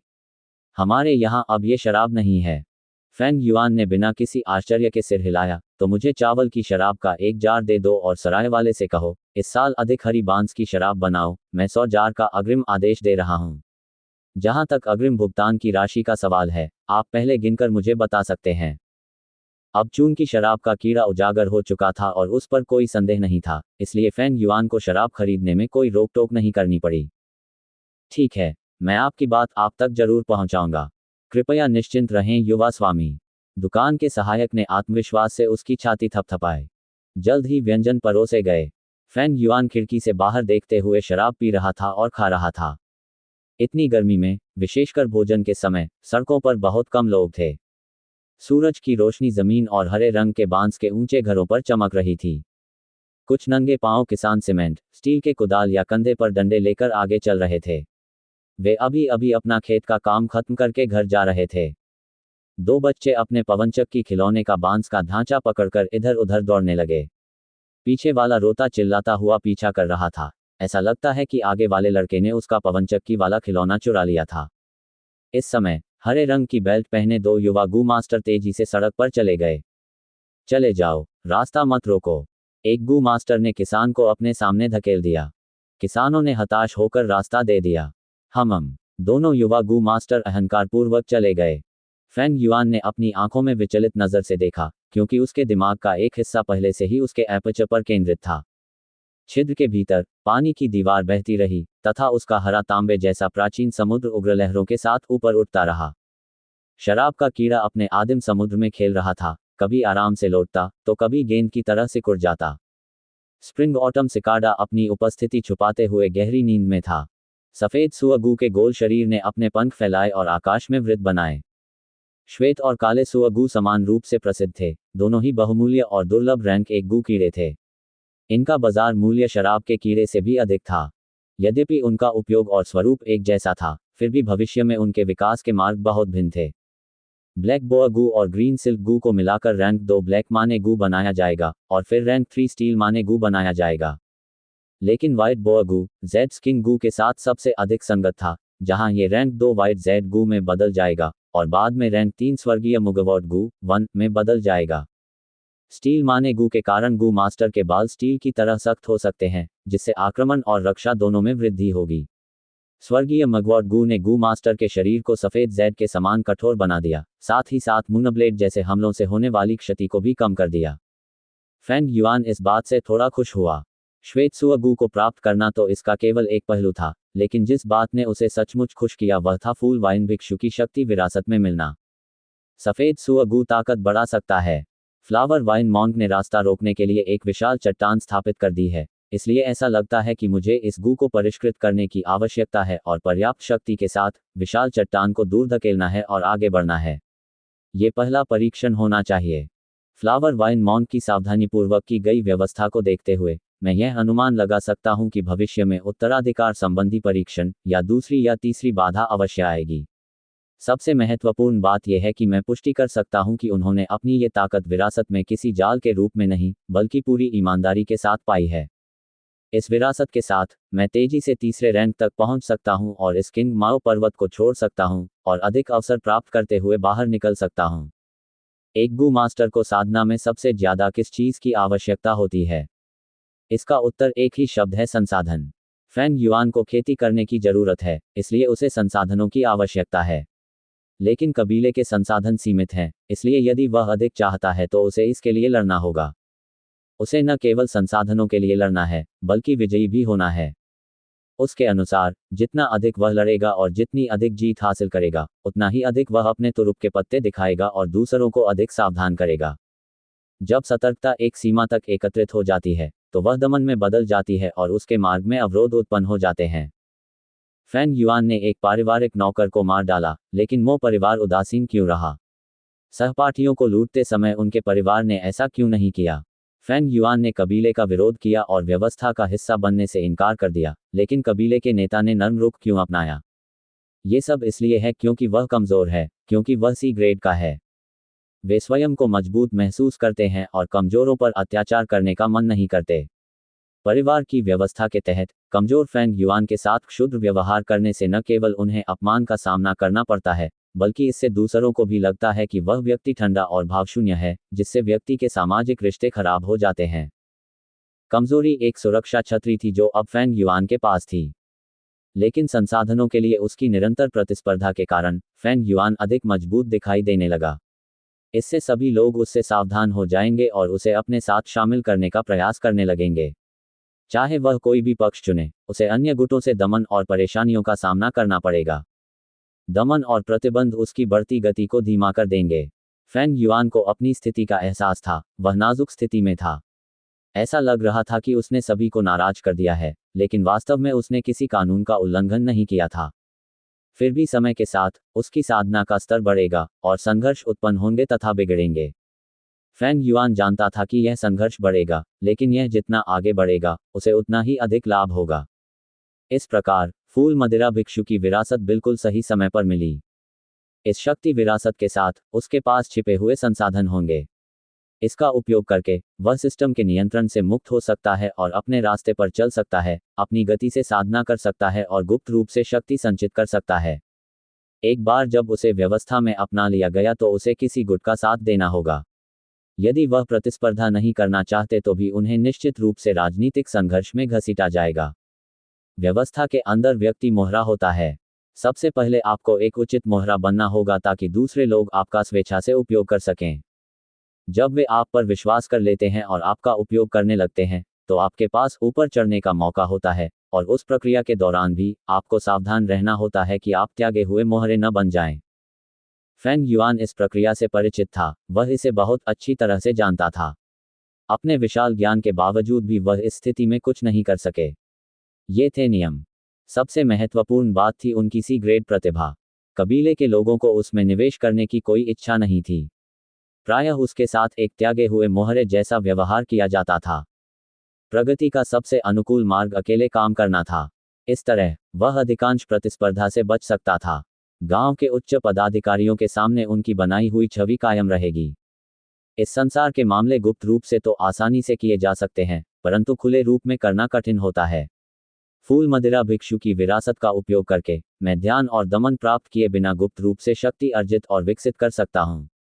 लेकिन जबरन वसूली जारी रहनी चाहिए, क्योंकि अगर यह अचानक बंद हो गई तो यह संदेह को आमंत्रित करेगी और मुझे आदिम पत्थरों की भी आवश्यकता है।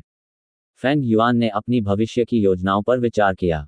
उसे सचमुच आदिम पत्थरों की जरूरत थी। उनकी उम्र के अन्य किशोरों ने अभी अभी दूसरे गू कृमि को परिष्कृत करना और खिलाना शुरू किया था। हालांकि उन्होंने लिटिल लाइट गू को भी परिष्कृत किया था और हाल ही में व्हाइट बोआ गू हासिल किया था। इस प्रकार उनके पास कुल 4 गू कीड़े थे। इससे पहले उसे मूनलाइट गू और लिकर वम को खिलाने के लिए प्रतिदिन लगभग एक आदिम पत्थर की आवश्यकता होती थी। अब हिसाब लगाने पर पता चला कि उसे खर्च के तौर पर हर रोज 2 से ज्यादा टुकड़ों की जरूरत पड़ती थी। यदि उसकी खेती की जरूरतों और जीवन यापन के खर्चों को शामिल किया जाए तो उसे प्रतिदिन लगभग 5 आदिम पत्थरों का उपयोग करना होगा। 5 आदिम पत्थर 3 मनुष्यों के एक परिवार को 5 महीने तक भोजन कराने के लिए पर्याप्त थे। इस समय उनके पास कई 100 प्राचीन पत्थर थे, लेकिन लंबे समय तक इतने बड़े खर्च को जारी रखने के लिए ये पर्याप्त नहीं थे। इससे भी महत्वपूर्ण बात यह है कि वह जितना आगे जाएगा उसका खर्च उतना ही अधिक होगा। विशेष रूप से रैंक 2 पर आगे बढ़ने के बाद हर बार जब वह गू कृमियों को संयोजित करने की कोशिश करता तो उसे एक बड़ी राशि खर्च करनी पड़ती। ये सोचकर फेंग युआन परेशान हो गया। आदिम पत्थरों का मामला एक समस्या थी और केवल जबरन वसूली और उपलब्ध संसाधनों पर भरोसा करके वह केवल इस समस्या को उभरने से रोक सकता था। इसके अलावा उसके सामने एक और समस्या थी और वह थी सफेद सुअगू का भोजन। श्वेत सुअगू का भोजन सुअ का मांस था। सुअ का तात्पर्य स्पष्टतः सुअ से था।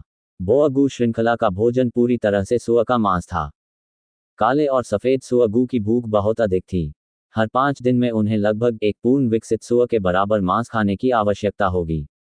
इस दुनिया में सुअ का मांस सस्ता नहीं था और मनुष्य केवल नए साल के जश्न के दौरान ही उसका वध कर सकता था और उसका आनंद ले सकता था। पृथ्वी पर बड़े पैमाने पर कृषि तकनीक के बिना सुअ और गोमांस की कीमत ऐसी चीज नहीं थी जिसे मनुष्य अक्सर खा सके। इसके साथ ही किंग माओ पर्वत की स्थलाकृति खड़ी थी। निवास का क्षेत्र संकीर्ण था। केवल पशुपालन के लिए कितनी जगह आवंटित की जा सकती थी।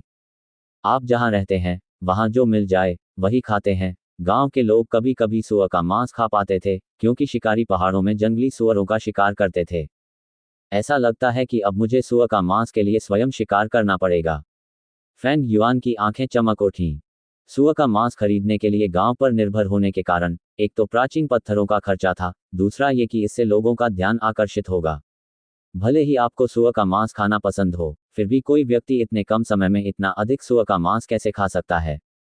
यदि वह स्वयं शिकार करे तो इससे न केवल उनकी समस्या हल हो जाएगी, बल्कि उनका वर्तमान वित्तीय तनाव भी कम हो जाएगा।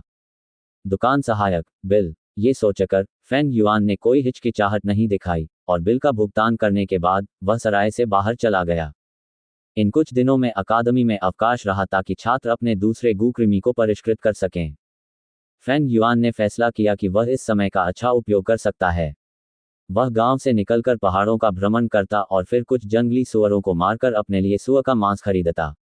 पहाड़ी जंगल असीम था और फैंग युआन धैर्यपूर्वक उसमें से गुजर रहा था। सूर्य की रोशनी विशाल और ऊंचे जंगल में फैलकर चमक रही थी और पेड़ों की धब्बेदार और खंडित छायाओं का एक मैदान बना रही थी। उसके पैरों के पास हरी घास गद्दे की तरह थी और जंगली फूल चमकीले रंगों के साथ खिले हुए थे। उसके कानों ने पक्षियों के चहचहाने या बहते पानी की कलकल ध्वनि सुनी। गांव से बाहर की ओर चलते हुए वह जितना आगे बढ़ता गया उतना ही जोखिम भरा होता गया। इस प्रकार फैंग युआन और भी अधिक सावधान था। जंगल बहुत खतरनाक था। गू मास्टर्स को अकेले जंगल में जाने और अन्वेषण करने के लिए कम से कम रैंक 3 की साधना करनी पड़ती थी। लेकिन इसका मतलब यह नहीं था कि वे सुरक्षित थे, क्योंकि कई रैंक 3 के गू मास्टर जंगल में मर गए, कभी कभी रैंक 4 के भी। जंगली जानवर, जहरीले कीड़े, मानवीय खतरे और कभी कभी मौसम, ये सभी मौत के कारण थे। हालांकि फैंग युआन जंगली सुअरों को मारना चाहता था जो अक्सर गांव के आसपास पाए जाते थे। अन्यथा गांव के शिकारी जंगली सुअरों को पकड़ने में सक्षम नहीं होंगे। गांव के आसपास का वातावरण, हर समय कबीले के गू मास्टर बाहर आते थे और क्षेत्र को साफ करते थे। मेरे जैसे प्रथम श्रेणी के मध्यम स्तर के व्यक्ति के लिए ये वातावरण अभी भी सुरक्षित है। लेकिन मुझे अभी भी सावधान रहना होगा। जंगली जानवर और गू कीड़े इधर उधर घूमते रहते हैं। अपने पिछले जीवन के अनुभव के साथ फैंग युआन ने सावधानीपूर्वक खोजबीन की। समय धीरे धीरे बीतता गया, लेकिन फैंग युआन को कुछ भी हासिल नहीं हुआ। अरे, किंग माओ पर्वत अभी भी मेरे लिए बहुत बड़ा है। मेरे पास कोई स्काउटिंग प्रकार का गू नहीं है और मैं इस वातावरण से परिचित नहीं हूँ। साथ ही किंग माओ पर्वत को समय समय पर साफ किया जाता है, इसलिए जंगली सुअर को ढूंढना बहुत मुश्किल है। चलो पहाड़ की तलहटी पर चलें। फैंग युआन की खोज निष्फल रही, इसलिए उसने अपना मन बदल लिया और पहाड़ की तलहटी में चला गया। किंग माओ पर्वत पर 3 पहाड़ी गांव हैं। गू यू गांव, जियोंग परिवार गांव और बाई परिवार गांव। शियोंग परिवार का गांव आगे के पहाड़ पर था, गुयुए पहाड़ का गांव पहाड़ की कमर पर था और बाई परिवार का गांव पीछे के पहाड़ के झरने पर था। 3 गांवों के अलावा पहाड़ की तलहटी में दर्जनों छोटे छोटे गांव भी थे, जिनमें सभी में नश्वर लोग रहते थे। 3 पहाड़ी गांवों ने इन छोटे गांवों को आपस में बांट लिया और पर्दे के पीछे से इनका नियंत्रण करते रहे। जब उनके पास परिवार के लिए नौकर चाकर नहीं होते थे, तो वे इन छोटे गांवों से नौकरों को चुनते थे। लेकिन उन्होंने गू मास्टर्स का चयन नहीं किया। एक गू मास्टर का पालन पोषण करते हुए वे केवल एक कुल सदस्य का ही चयन करते थे। भले ही उन्हें पता हो कि इन नश्वर लोगों में प्रतिभावान लोग भी हैं, हालांकि वे दुर्लभ हैं, फिर भी वे उनका उपयोग नहीं करेंगे। ये दुनिया रक्त वंश के प्रति अत्यधिक पक्षपाती थी, तथा रिश्तेदारों के बीच सत्ता को बनाए रखना वह राजनीतिक स्थिरता थी जिसकी कबीले को आवश्यकता थी। आकार में विस्तार करने के लिए कई पहाड़ी गांवों ने बाहरी लोगों को अपनी व्यवस्था में शामिल कर लिया था। अंततः उनकी शक्ति समाप्त हो गई और आंतरिक संघर्ष पैदा हो गया, जिससे पूरा कबीला टूट गया या कमजोर हो गया। दुनिया चाहे कोई भी हो, राजनीतिक शक्ति अभी भी सैन्य बल पर आधारित थी, ये सत्य है। और सैनिक बल का प्रतिनिधित्व करने वाला क्रूर बल विभाग है, जो शक्ति का प्रतिनिधित्व करता है। शक्ति पर नियंत्रण करके व्यक्ति को पद और अधिकार प्राप्त होता है। बेशक कबीले के नियम हमेशा स्थिर नहीं रहते, वे नए खून को भी अपनाते हैं।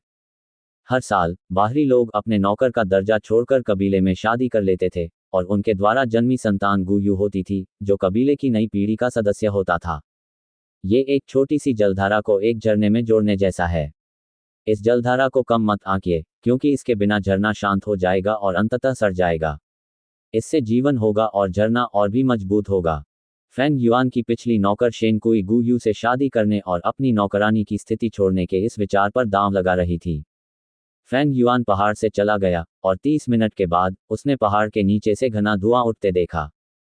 थोड़ी देर बाद उसे एक चौड़ी पहाड़ी दिखाई दी और उसके आसपास एक छोटी नदी के किनारे एक गांव दिखाई दिया। आसपास के छोटे छोटे गांव गुयू गांव के शासन के अधीन थे। यद्यपि वे निकट ही थे, लेकिन छोटे गांव उतने सुरक्षित नहीं थे, इसलिए उन्हें नियमित सफाई की आवश्यकता थी। फैंग युआन के लिए मनुष्यों का ऐसी परिस्थितियों में रहना और जीवित रहना स्वाभाविक रूप से इस तथ्य को स्वीकार कर सकता था। ओह, गांव के पास पहाड़ी रास्ते पर फैंग युआन ने संवेदनशीलता से जमीन पर निशान ढूंढे। उनके पिछले अनुभव से पता चला कि ये जंगली सुअर के पैरों के निशान थे। पीछा करना। फैंग युआन ने अपना मनोबल बढ़ाया और सुरागों का अनुसरण करते हुए पहाड़ों में और भीतर चला गया। पत्थरों पर फैली हरी काई, प्राचीन जूनिपर वृक्ष और ऊंचे पगोडा वृक्ष विशाल वन को पूर्ण करते हैं। सूर्य की तेज रोशनी में गर्मियों के पहाड़ी जंगल और भी अधिक गहन और शांत थे। हरे भरे झाड़ झंखाड़ अचानक थोड़ा हिल गए। शानदार घास खा रहे कुछ हिरन ऊपर देख रहे थे, सतर्कता से झाड़ियों की ओर देख रहे थे, उनके कान हिल रहे थे। आधे आदमी की ऊंचाई वाली झाड़ियां फट गईं और उनमें से एक युवक रेंगकर बाहर निकला। उसकी त्वचा पीली थी और उसके काले बाल छोटे थे। वह एक साधारण लिनन शर्ट पहने हुए था। यह फेंग युआन था। स्वूश! कुछ जंगली हिरन डर गए और उनके चार पतले अंग तेजी से हिलते हुए भाग गए। एक क्षण में वे फेंग युआन की दृष्टि से ओझल हो गए। ये मादा हिरन है, इनके फर को काटकर गर्म कपड़े बनाए जा सकते हैं और हिरन का मांस भी कुछ गूकृमियों का भोजन है। यदि यह नर हिरन है तो सींग सबसे कीमती होते हैं और कुछ तो गूकृमि के विकास के लिए आवश्यक तत्व भी होते हैं। जंगल हर जगह खतरनाक था और साथ ही इसमें महान खजाने भी थे। फेंग युआन ने उस दिशा की ओर देखा जिस ओर वे भाग रहे थे और अपनी नजरें हटा लीं। उसका लक्ष्य जंगली सुअर थे, ये हिरन नहीं। वह आगे बढ़ता रहा। वहां भिनभिनाने की आवाज आ रही थी। इन शोरों के पास पहुंचकर फेंग युआन वहीं रुक गया। मधुमक्खी का छत्ता। उसने आगे देखा तो एक पेड़ पर मधुमक्खी का छत्ता लटका हुआ था। मधुमक्खी का घोंसला बहुत बड़ा था, इसका आकार एक सीप की टोकरी जितना था। ये एक प्रकार का धूसर गहरा पीला रंग दिखाई देता था।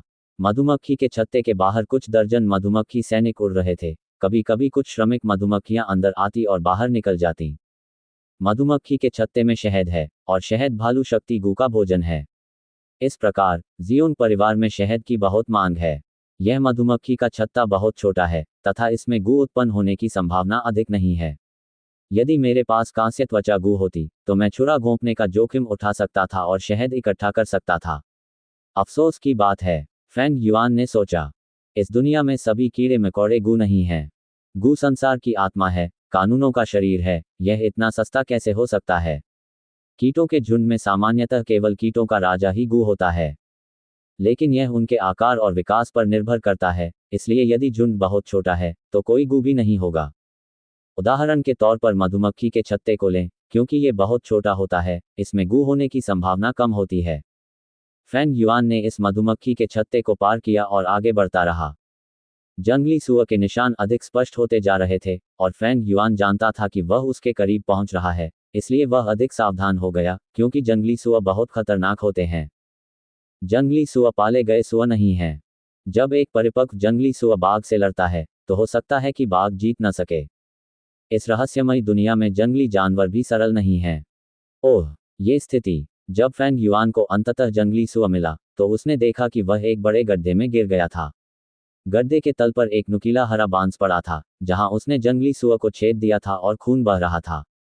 गड्ढे में जमा खून को देखकर वह बता सकता था कि सुअर कम से कम 15 मिनट से जाल में था। लेकिन यह जंगली सुअर संघर्ष करता रहा, रोता रहा और चिल्लाता रहा, फिर भी वह पूरी तरह जीवित था। ये जाल स्पष्टतः शिकारियों द्वारा बिछाया गया है। मुझे लगता है कि मैं पुरस्कार प्राप्त कर रहा हूँ। फेंग युआन मुस्कुराया, लेकिन उसकी अभिव्यक्ति गंभीर थी। इन जालों से उसे भी खतरा था। यदि वह इसमें गिर जाता तो आधे पौने घंटे के बाद उसकी मृत्यु हो जाती। यद्यपि गांव के आसपास का क्षेत्र नियमित रूप से साफ रहता था, फिर भी शिकारी अक्सर शिकार करने आते थे और अनेक जाल बिछाते थे। कुछ को पहचाना जा सकता था, जबकि अन्य को छिपाने के लिए डिजाइन किया गया था, और अगर फेंग युआन उन्हें नहीं खोज पाता तो वह जाल में फंस सकता था। इस पर्वत के किसी भी क्षेत्र में शिकारियों द्वारा जाल बिछाया जा सकता है, लेकिन शिकारियों के बीच प्रत्येक जाल के साथ वे एक दूसरे को स्थान के बारे में सूचित करते थे। ऐसा लगता है कि मुझे किसी बूढ़े शिकारी का घर ढूंढना होगा और उससे जाल के स्थानों के बारे में पता लगाना होगा। आसपास के जंगली जानवरों के क्रियाकलाप क्षेत्र और इन खुफिया सूचनाओं के साथ मुझे घास के ढेर में सुई ढूंढने जैसा काम नहीं करना पड़ेगा। फेंग युआन ने मन ही मन सोचा। ये समस्या गू कृमि की खोज करने वाले प्रकार के कृमि के न होने की थी।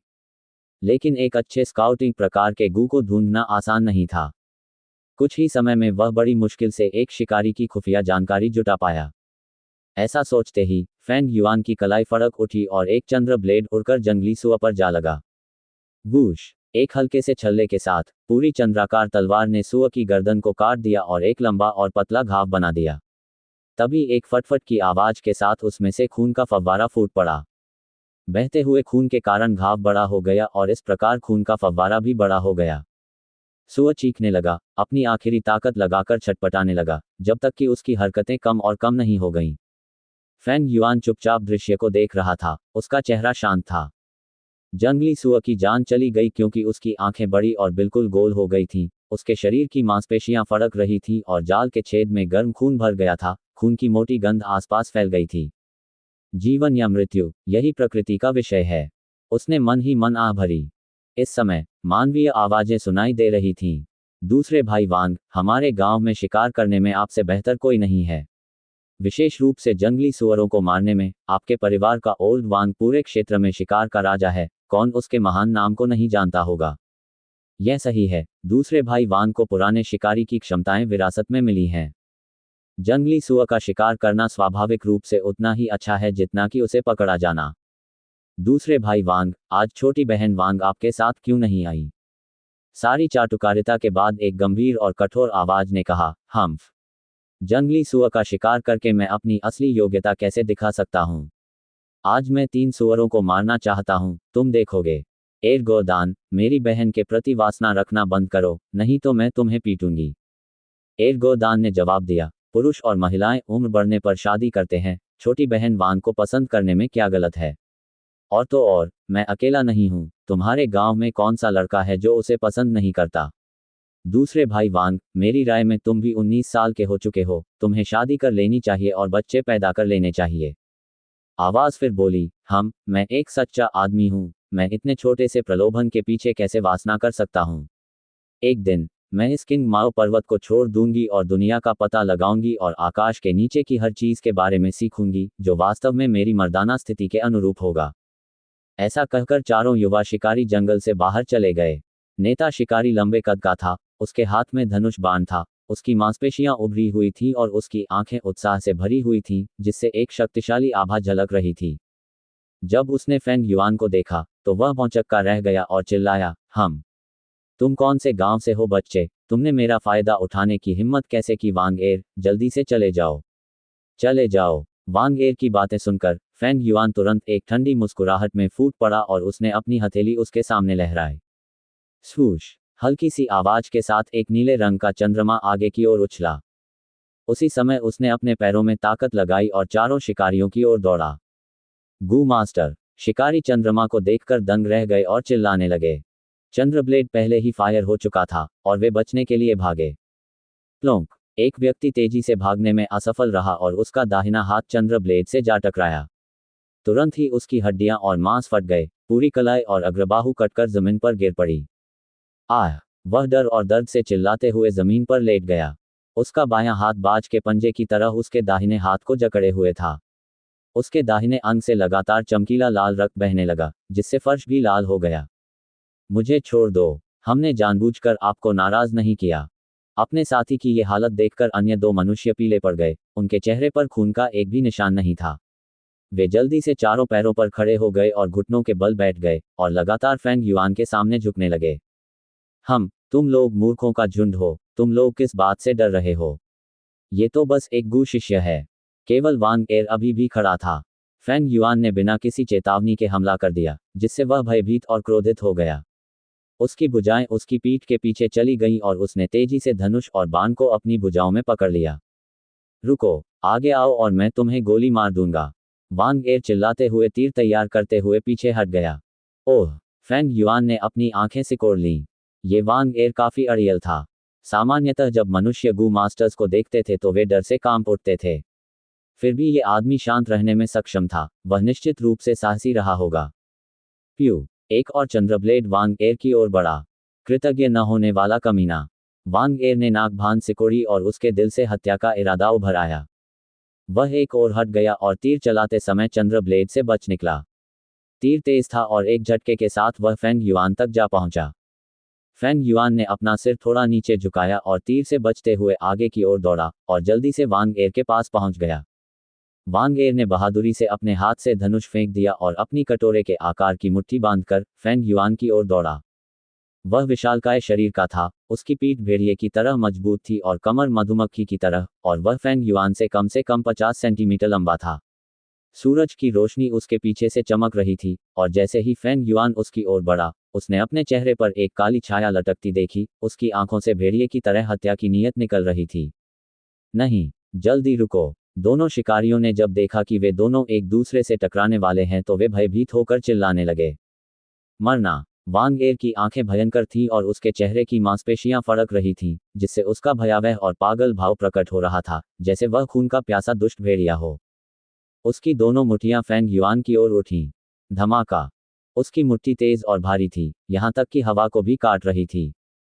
फेंग युआन देख सकता था कि उसकी आंखों में मुट्ठी बड़ी होती जा रही थी, लेकिन जब वह एक तरफ कदम बढ़ा तो उसकी अभिव्यक्ति अपरिवर्तित थी। स्वूश। निर्णायक क्षण में उन्होंने मुट्ठी से बचते हुए बलपूर्वक अपने शरीर को घुमाया, जिससे वांग एर का बायां हाथ दूर गिर गया। वांग एर ने भयावह ढंग से हंसते हुए अपनी मुट्ठी क्षैतिज रूप से लहराई। उसकी मुट्ठी पहले वार करती हुई लगभग फेंग युआन की पीठ तक पहुंच गई। लेकिन इस समय सूर्य की रोशनी की एक तेज चमक उसकी पुतली में प्रवेश कर गई। पहले उसकी पीठ सूर्य की ओर थी, और अब जब वह घूमा तो आंखों को भेदने वाली सूर्य की रोशनी से उसकी आंखों में अस्थायी रूप से दर्द होने लगा और उसकी दृष्टि शून्य हो गई। फेंग युआन ने मुस्कुराते हुए हवा में बैकफ्लिप किया, वांग एर की मुट्ठी को चकमा दिया और साथ ही अपने दाहिने हाथ को लहराया। प्यू। तीसरा चंद्रमा ब्लेड सूर्य के प्रकाश पथ पर उड़ चला। वांग एर की इंद्रियां झंझना उठी, क्योंकि उसे अभूतपूर्व खतरा महसूस हुआ। उसने अपना सिर घुमाया और अगले ही क्षण वह भयानक नीला चंद्राकार पक्षी उड़ता हुआ उसके पास से गुजर गया। सावधान भाई वांग एर। क्या उसने इसे टाल दिया? जमीन पर घुटनों के बल बैठे दोनों लोग इस समय क्षमा मांगना भूल गए और आंखें फाड़कर देखने लगे। उनके चेहरे पर तीखी धूप चमक रही थी। इस समय धीमा हो गया प्रतीत हुआ। आसपास की आवाजें गायब हो गईं और दुनिया शांत हो गई। दोपहर की तपती धूप ने एक सफेद पृष्ठभूमि बना दी थी, और इस पृष्ठभूमि पर वांग एर का शरीर एक काली छाया बन गया था। उसका शरीर हवा में एक चाप के आकार में था। उसका मांसल शरीर एक खुले धनुष की तरह अर्धचंद्राकार में फैला हुआ था, जो मर्दाना आकर्षण से भरा हुआ था। उसने अपना सिर नीचे झुका लिया और चंद्र ब्लेड से बचने की कोशिश करने लगा। चंद्रमा का प्रकाशमान पंख हवा में घोंघे की तरह उड़ रहा था। उसकी नीली रोशनी सूर्य की किरणों के नीचे लगभग अदृश्य थी। सफेद पृष्ठभूमि, काली छाया और नीला चंद्र फलक, इन तीनों ने जीवन और मृत्यु से भरे क्षण के लिए एक शानदार मंच तैयार किया। चंद्रमा का ब्लेड उड़ गया। वांग एर का प्रतिनिधित्व करने वाली छाया प्रक्षेप पथ के साथ प्रवाहित होते हुए आसानी से उतरी। वह सुरक्षित और स्वस्थ था। ओह, ये देखकर एक युवा शिकारी ने राहत की सांस ली। उसने इसे टाल दिया। एक अन्य शिकारी अंदर ही अंदर खुश हो रहा था। लेकिन इस समय छाया के सिर का एक छोटा सा टुकड़ा लाल तरल पदार्थ के साथ बाहर उड़ आया, जो छाया से अलग होकर हर जगह फैल गया। नीला चांदनी धीरे धीरे हवा में विलीन हो गया। वह काली छाया टूटे हुए धनुष के समान थी। उसके भीतर संचित ऊर्जा तुरंत गायब हो गई। वह एक सुंदर किंतु उदास गिरे हुए पत्ते में बदल गया, जो चुपचाप जमीन पर गिर पड़ा। दोनों शिकारियों की पुतलियां पिन के आकार की हो गईं। उनके मुंह खुले हुए थे और उनके शरीर की सीमा तक फैल गए थे। स्प्लैट। चमकीला लाल तरल पदार्थ उनके चेहरों पर गिरा। दोनों ने अपने चेहरे छुए खून। वे चौंक कर जाग उठे। उनकी धारणा में समय सामान्य हो गया था और शोर वापस आ गया था। वहां पक्षी चहचहा रहे थे, पानी बह रहा था और उनका साथी अपनी टूटी हुई भुजाओं को पकड़कर चिल्ला रहा था। दूसरा भाई वांग, एक शिकारी ने पुकारा। उसकी आवाज डरावनी थी। इस पूरे समय वांग एर उनके नेता थे। वह मर चुका है, एक अन्य शिकारी चिल्लाया। उसका चेहरा अत्यंत गंभीर था। भाई वांग एर हमारे सबसे मजबूत शिकारी हैं। कुछ देर पहले वह अभी भी हमसे बात कर रहा था, लेकिन अगले ही पल सोचिए कि वह मर चुका है। उसे उस गू मास्टर को नाराज नहीं करना चाहिए था। हम नश्वर लोग गू मास्टर्स के सामने कुछ भी नहीं हैं। दोनों शिकारी भयभीत और स्तब्ध हो गए। वे एकाएक जमीन पर घुटनों के बल बैठी मूर्तियों की तरह हो गए। फेंग युआन जमीन से उठ खड़ा हुआ। इससे पहले वांग एर की मुट्ठी से बचने के लिए उसने अपना शरीर हवा में घुमाया और अपना संतुलन खो दिया। मूनब्लेड पर गोली चलाने के बाद वह जमीन पर गिर पड़ा। लेकिन यह गिरावट इसके लायक थी, क्योंकि वांग एर की मुट्ठी के कारण उसे मौके पर ही खून की उल्टी हो जाती। आखिरकार फेंग युआन के पास कोई रक्षात्मक गू नहीं था और उसका शरीर केवल 15 साल का था। अब जब वह खड़ा हुआ तो उसके कंधों में दर्द के अलावा उसे कोई चोट नहीं लगी थी। ये वांग एर बहुत ताकतवर है, मो परिवार के नौकर गाओ वान से भी ज्यादा ताकतवर। यदि कोई अन्य छात्र उससे भिड़ता तो निस्संदेह वह हार जाता। यहां तक कि रैंक एक उच्च स्तर का गू मास्टर भी लापरवाही के कारण उससे हार जाएगा। फेंग युआन ने वांग एर की लाश को गहराई से देखा। जब गू मास्टर्स रैंक एक स्तर पर थे, तब भी उन्हें प्रतिभाशाली नश्वर मार्शल कलाकारों से खतरा था। ये वांग एर सचमुच कुशल था। उसकी तीरंदाजी का कौशल तेज और स्थिर था, बस इसी पर भरोसा करके वह मूनब्लेड से मुकाबला कर सकता था। वास्तव में मूनब्लेड भी घटिया हो सकता है, क्योंकि तीर की मारक क्षमता अधिक होती है। उनका युद्ध कौशल मनुष्यों के शिखर तक पहुंच गया था, एक मजबूत शरीर, सख्त हड्डियां, और वह निर्दयी भी थे। फैंग युआन के छोटे शरीर के कारण वह उसके साथ सीधे मुकाबला नहीं कर सकता था। इस प्रकार कोई भी अन्य छात्र निस्संदेह हार जाएगा। दुर्भाग्य से वांग एर की मुलाकात फैंग युआन से हुई। एक बार जब वह प्रकट हुआ तो फैंग युआन ने उसके धनुष को देखा और यह अनुमान लगाया कि वह उसके साथ लंबी दूरी तक नहीं लड़ सकता। मूनब्लेड की मारक क्षमता केवल 10 मीटर थी। धनुष की मारक क्षमता चंद्रब्लेड से कहीं अधिक थी। इस प्रकार फैंग युआन ने लंबी लड़ाई छोड़ दी। वह तेजी से उनके करीब आया और उनके बीच की दूरी को कम करते हुए शारीरिक लड़ाई का रुख दिखाया। वांग एर के पास अपना धनुष त्याग कर फैंग युआन से शारीरिक युद्ध करने के अलावा कोई विकल्प नहीं था। लेकिन फैंग युआन ने वास्तव में वांग एर के साथ नज़दीकी लड़ाई के बारे में नहीं सोचा था। उन्होंने सूर्य की किरणों के कोण का उपयोग किया और अपना तीसरा चंद्र ब्लेड निकालने से पहले वांग एर को कमजोर कर दिया। वह पहले से ही मध्य चरण में था और शराब कीड़े के शोधन के साथ मूनब्लेड में ऊपरी चरण के गू मास्टर की हमला शक्ति थी। इतनी नज़दीक से तथा वांग एर की कमजोर दृष्टि के कारण उसकी हार निश्चित थी।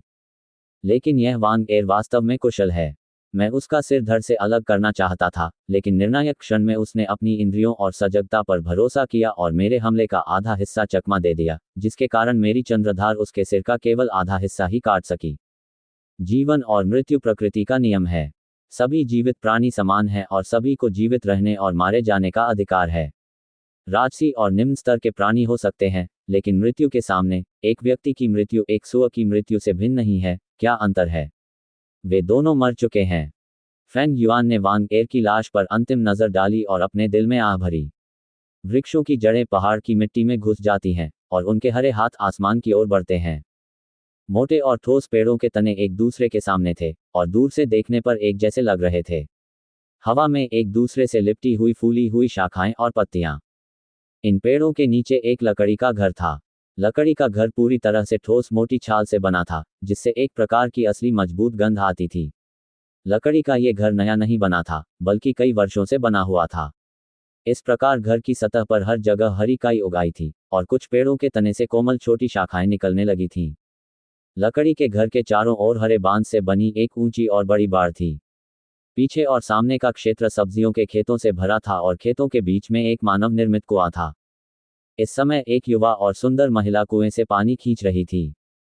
हालांकि वह साधारण और सादे कपड़े पहनती थी, फिर भी उसके रंग को छिपाना मुश्किल था। वह 16 वर्ष की थी और उसकी बड़ी बड़ी काली आंखें थीं। उसकी आंखों का काला और सफेद भाग स्पष्ट रूप से दिखाई देता था तथा क्रिस्टल की तरह शुद्ध था।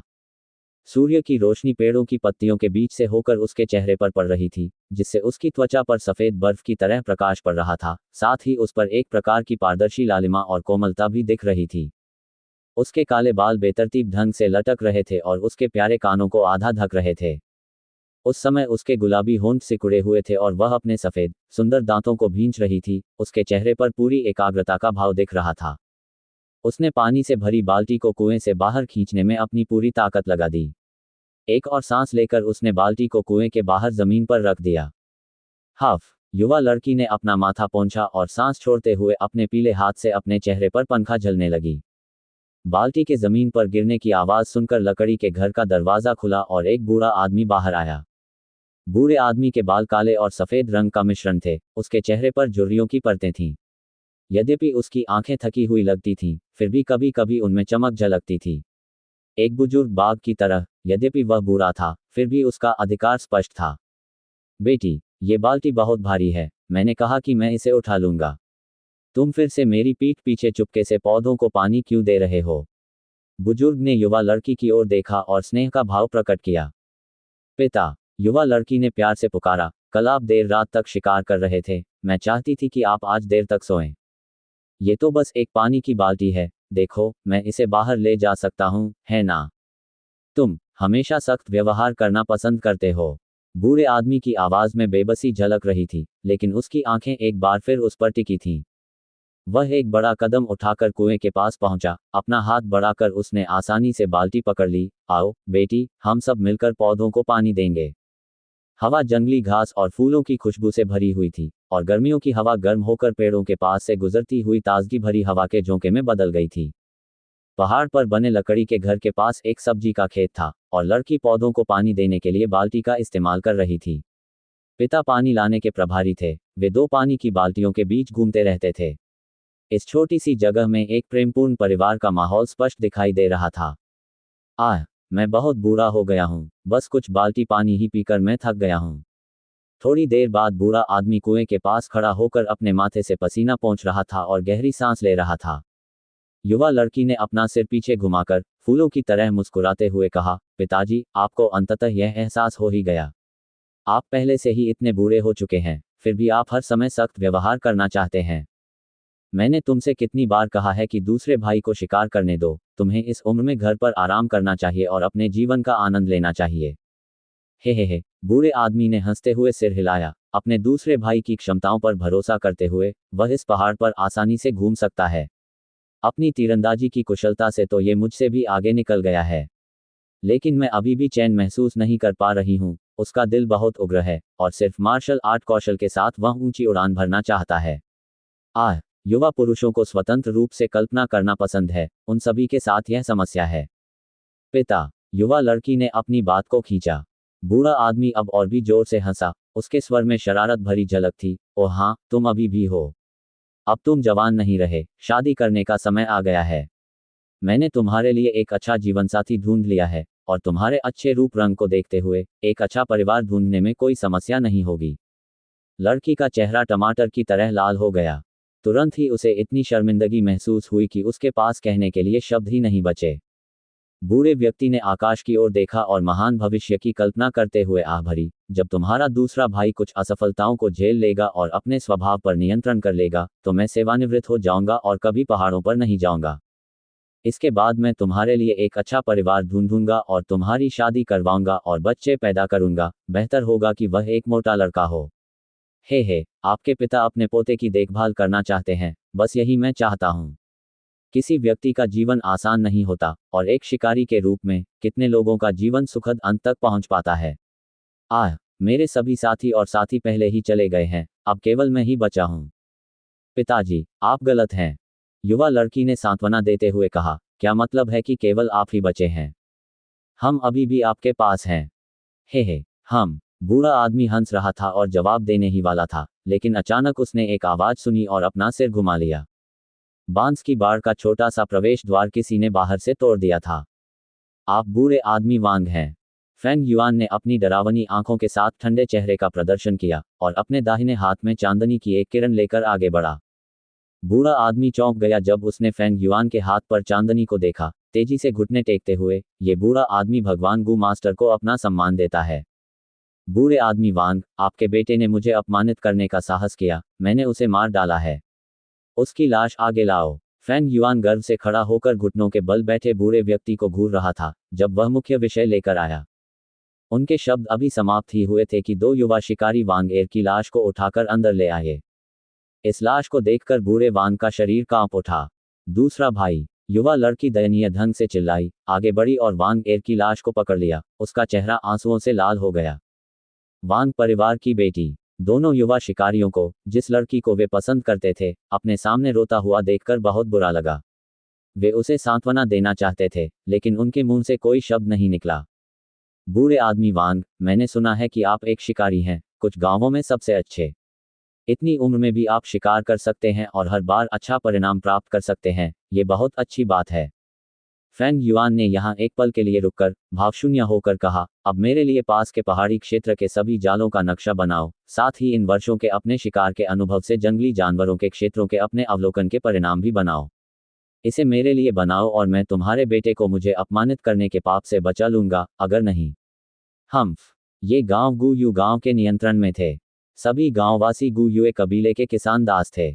कबीले के नियमों के अनुसार, अपने स्वामी को अपमानित करने के लिए वांग एर के अपराध के कारण उनके पूरे परिवार को दोषी ठहराया जाएगा। बूढ़े वांग का शरीर फिर से कांपने लगा, वह लगभग जमीन पर गिर पड़ा। इस तरह का प्रभाव उसके लिए बहुत अचानक और बहुत बड़ा था। हत्यारे, तुम ही वह हत्यारे हो जिसने मेरे भाई को नुकसान पहुंचाया है। आप मानव जीवन को पशुओं की तरह समझते हैं और हमसे भिड़ने की हिम्मत रखते हैं। मैं अपने भाई का बदला लूंगा।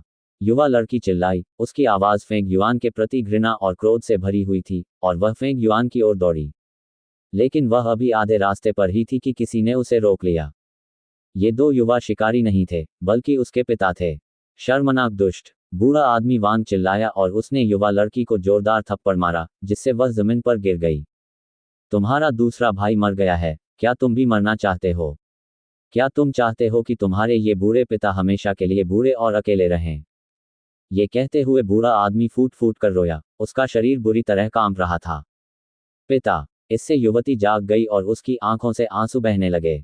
उसकी आवाज दुख, अन्याय, दया, घृणा और लाचारी से भरी थी। बूढ़े व्यक्ति ने अपना शरीर घुमाया और फेंग युआन की ओर मुंह करके घुटनों के बल बैठ गया, अपना माथा जमीन पर टिका दिया और फेंग युआन के चरणों में गहरी साष्टांग प्रणाम किया। उनकी आवाज कांप उठी जब उन्होंने कहा, भगवान गु मास्टर, मेरे बेटे ने आपको नाराज किया और वह मौत के लायक था। अब मैं आपके लिए नक्शा बनाऊंगा, कृपया अपनी उदारता से हमें बचा लीजिए। फेंग युआन की अभिव्यक्ति नर्म हो गई, उसने बूढ़े आदमी को अहंकार से देखा, कहा, आराम से रहो, जब तक तुम ईमानदारी से चित्र बनाते हो, मैं तुम्हें छोड़ दूंगा। लेकिन मुझसे झूठ बोलने की सोचना भी मत, क्योंकि अगर मुझे कोई संदिग्ध बात मिली तो तुम्हारी जान चली जाएगी। मैं समझता हूँ, ये बूढ़ा आदमी समझता है। बूढ़े आदमी वांग ने बिना रुके प्रणाम किया, भगवान गु मास्टर, कृपया मुझे अपना ब्रश और कागज वापस लेने की अनुमति दें। कोई जरूरत नहीं है। फेंग युआन ने अपने हाथ हिलाए और उन दो शिकारियों की ओर देखा जिन्हें उसने जबरदस्ती अपने साथ लाया था, और आदेश दिया, कमरे में प्रवेश करो और कागज और ब्रश ढूंढो और उन्हें बाहर ले आओ। हाँ, भगवान गु मास्टर। दोनों युवकों ने फेंग युआन के अधिकार के तहत विद्रोह करने की हिम्मत नहीं की। भगवान, कागज और ब्रश रसोई घर में चौकोर मेज पर हैं, बूढ़े आदमी वांग ने कहा। फेंग युआन की आंखें चमक उठी लेकिन वह चुप रहा। दोनों शिकारी घर में घुसे और जल्दी से कागज और ब्रश निकाल लाए। दक्षिणी क्षेत्र में कागज विशेष रूप से बांस से बनाए जाते थे, जहां गुणवत्ता खराब थी तथा कागज कठोर था तथा उस पर हरा आवरण चढ़ा हुआ था। इस तरह का कागज दक्षिणी प्रादेशिक मौसम के नम मौसम के अनुकूल था। यदि ये चावल का कागज था, तो ये नमी के कारण एक सप्ताह बाद नष्ट हो सकता था। बूढ़ा आदमी ब्रश लेकर जमीन पर घुटनों के बल बैठा और काली रेखाएं, मोड़ या बिंदु खींच रहा था। उन्होंने 10 से अधिक बांस के कागजों का इस्तेमाल किया और फिर उन्हें फेंग युआन को सौंप दिया। फेंग युआन ने उन्हें देखा और बांस के कागजों को 2 भागों में विभाजित किया, उन्हें 2 शिकारियों को सौंप दिया, देखें कि क्या कोई अनुपयुक्त क्षेत्र है। हर गलती पर मैं तुम्हें एक प्राचीन पत्थर दूंगा। दोनों शिकारियों ने बांस के कागज ले लिए, उनके हाथ कांप रहे थे, आंखें चमक रही थीं। ये शिकारी वांग का जीवन अनुभव और प्रयास है। हम शिकारी, यद्यपि संपर्क में रहते हैं, लेकिन यह सब जाल लगाने के बारे में है, हम दूसरों को जंगली जानवरों के वितरण के बारे में नहीं बताएंगे। ये बांस का कागज, ये वह सारी जानकारी है जो शिकारी वांग ने अपने पूर्वजों से एकत्र की थी। तो इस घाटी में जंगली हिरणों का झुंड है, हाहा, इन जंगली हिरणों का शिकार करने के बाद मुझे अगले 3 महीनों तक खर्चों की चिंता नहीं करनी पड़ेगी। इस नदी में पहाड़ी भालुओं की गुफा है। कितना करीब, पिछली बार मैं लगभग इसी क्षेत्र में शिकार करने ही वाला था। नोट कर लो, मुझे ये सब नोट कर लेना चाहिए। ये बहुमूल्य जानकारी थी, इसे शिकारी का चावल का कटोरा कहा जा सकता है। आमतौर पर एक पीढ़ी के भीतर नहीं, बल्कि अपने पूर्वजों से, ये अनुभव और जानकारी उनके खून और जीवन की कीमत पर प्राप्त की गई थी। लेकिन बूढ़े वांग का परिवार जीविका के लिए हमेशा शिकार करता था। जब ये बात बूढ़े वांग तक पहुंची तो वे अपने परिवार की वंशावली में शिखर पर पहुंच चुके थे, और उन्हें नंबर 1 शिकारी के रूप में जाना जाता था। ऐसे व्यक्ति के हाथ में जानकारी सबसे उपयोगी और सत्य होती है।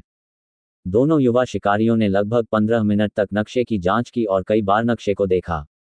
जब फेंग युआन ने उन्हें दौड़ाया, तब जाकर उन्होंने अंततः अनिच्छा से बांस का कागज सौंपा। इस दौरान वृद्ध वांग जमीन पर घुटनों के बल बैठे थे और उनका माथा जमीन को छू रहा था तथा वे अपना सम्मान व्यक्त कर रहे थे। वह युवती जमीन पर पड़ी थी, मानो वह बेजान हो गई हो। कोई समस्या नहीं है, महाराज। इन बांस के कागजों में जाल वाले सभी क्षेत्र सटीक हैं।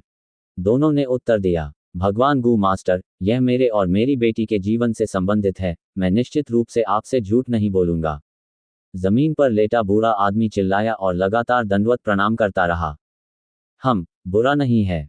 फेंग युआन ने बांस के कागज के ढेर को लहराया, फिर भी अचानक उसके शब्द बदल गए, लेकिन मुझे इस पर विश्वास नहीं है।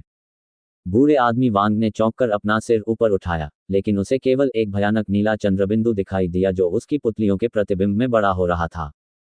प्यू! एक खोपड़ी हवा में उड़ गई और चारों ओर ताज़ा खून बहने लगा। आह! प्रभु! ये दोनों युवा शिकारी आश्चर्यचकित रह गए। उनके चेहरों पर आश्चर्य और अविश्वास झलक रहा था। पिता! युवा लड़की जोर जोर से चिल्लाने लगी, जब वह बूढ़े आदमी वांग की सिरविहीन लाश की ओर कूदी, लेकिन बीच में ही एक चंद्रबिंब उसके चेहरे की ओर उड़ आया। स्प्लैट! वह बेजान होकर जमीन पर गिर पड़ी। उसके सुंदर चेहरे पर, माथे से ठोड़ी तक, धीरे धीरे एक पतली लाल रेखा दिखाई देने लगी। जैसे जैसे ताज़ा लाल रक्त बहता गया, ये रेखा और मोटी होती गई, जो उसकी आधी नाक और आधे होठों से होकर बहने लगी। वे काली मिट्टी पर बह गए, जिससे उसका आधा चेहरा चमकीला लाल हो गया। हालांकि उसके चेहरे का दूसरा हिस्सा अभी भी उतना ही सुंदर था, त्वचा गोरी और गुलाबी थी। चमकीले नीले आकाश के नीचे, यह और भी अधिक चमकदार लग रहा था, मानो कोई कलाकृति हो। कम से कम वह सभ्य दिखती है। फैंग युआन ने मृत लड़की को उदासीनता से देखा और संतोषपूर्वक सिर हिलाया। रैंक एक मध्यम चरण आदिम सार का उपयोग करके मूनब्लेड गू को काट सकता है। अब चूंकि वह उच्च स्तरीय आदिम सार का उपयोग कर रहा था, यह हड्डियों को तोड़ सकता था और यहां तक कि स्टील को भी काट सकता था। वांग परिवार की बेटी। एक युवा शिकारी अपनी आंखों से उसकी मृत्यु देखकर निराशा में जमीन पर गिर पड़ा। भगवान गू मास्टर, हमें छोड़ दो। फैंग युआन के हमले को महसूस कर रहा दूसरा शिकारी सदमे से लगभग मर गया और जमीन पर गिर पड़ा। उठो, अंदर जाओ और खोजो। फैंग युआन ने आदेश दिया। मुझे पता है कि एक शिकारी का परिवार हमेशा एक जानवर की खाल का नक्शा रखता है। इसके अलावा, इसमें भूभाग, जाल के स्थान और जानवरों का क्षेत्र भी शामिल है। इसे मेरे लिए ढूंढो, और मैं तुम्हें अपना जीवन बचाने दूंगा। हाँ, हाँ, हाँ, हम तुरंत तलाशी लेंगे। हमें कुछ समय दीजिए, भगवान गू मास्टर। दोनों घबराकर उठे और लकड़ी के घर की ओर भागे। लकड़ी के घर से अलमारी के पलटने और गिरने की आवाजें सुनी जा सकती थीं। लेकिन कुछ ही देर बाद, हालांकि शिकारियों ने घर की तलाशी ले ली, फिर भी वहां कोई जानवर की खाल का नक्शा नहीं मिला। हे प्रभु, कृपया मुझे थोड़ा समय दीजिए, हम इसे अभी ढूंढ लेंगे। दोनों शिकारी घबरा गए और वे और अधिक हताश हो गए तथा उन्होंने बर्बरतापूर्वक तलाशी ली, इस प्रक्रिया में कई फर्नीचर तोड़ दिए। अरे, ये कहाँ है? प्रकट हो जाओ, कृपया प्रकट हो जाओ। वे बुदबुदा रहे थे, उनके शरीर कांप रहे थे, उनकी आंखें लाल हो रही थीं। बेकार का चरा। फैंग युआन धीरे धीरे घर में चला गया। भगवान, भगवान, हमें माफ कर दो, प्लीज।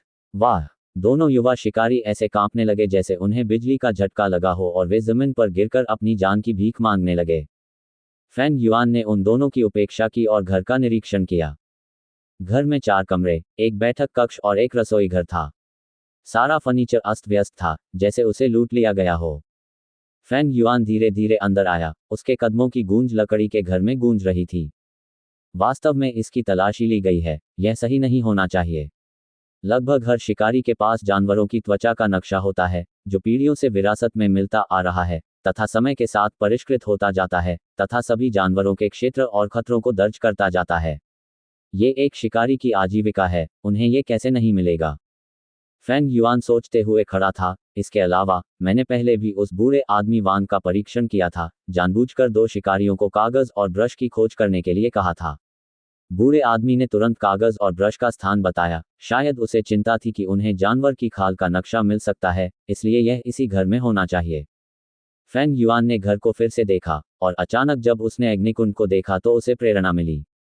यह अग्निकुंड चिमनी से जुड़ा हुआ था, जिसका उपयोग सर्दियों में गर्मी प्राप्त करने के लिए किया जाता था। यहां तक कि अग्निकुंड में कुछ कोयला भी बचा हुआ था। फैंग युआन अग्निकुंड के पास गया, धीरे धीरे नीचे बैठा और अग्निकुंड के पास एक फावड़ा लेकर कोयला खोदने लगा।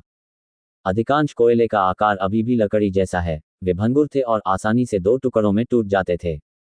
ओह! फैंग युआन ने निरीक्षण किया, और अचानक उसे एक चारकोल ब्लॉक मिला जो बहुत ही कठोर पदार्थ से बना था और बहुत भारी था, अन्य चारकोल ब्लॉकों की तरह हल्का नहीं था। उन्होंने इस कोयले के टुकड़े को खोदने के लिए फावड़े का इस्तेमाल किया और उसे जमीन पर पटक दिया। कोयला टुकड़ों में टूट गया, जिससे एक बांस की नली प्रकट हुई। ये दृश्य देखकर दोनों शिकारी अवाक रह गए। फैंग युआन ने बांस की नली ली और उसे एक तरफ से खोलकर हिलाया, जिससे एक नक्शा बाहर गिर गया। यह नक्शा बांस के कागज के ढेर से भी भारी था, जो सफेद जानवर की खाल के टुकड़े से बनाया गया था। जानवर की खाल बहुत बड़ी थी, 1 मीटर से अधिक लंबी और आधा मीटर चौड़ी।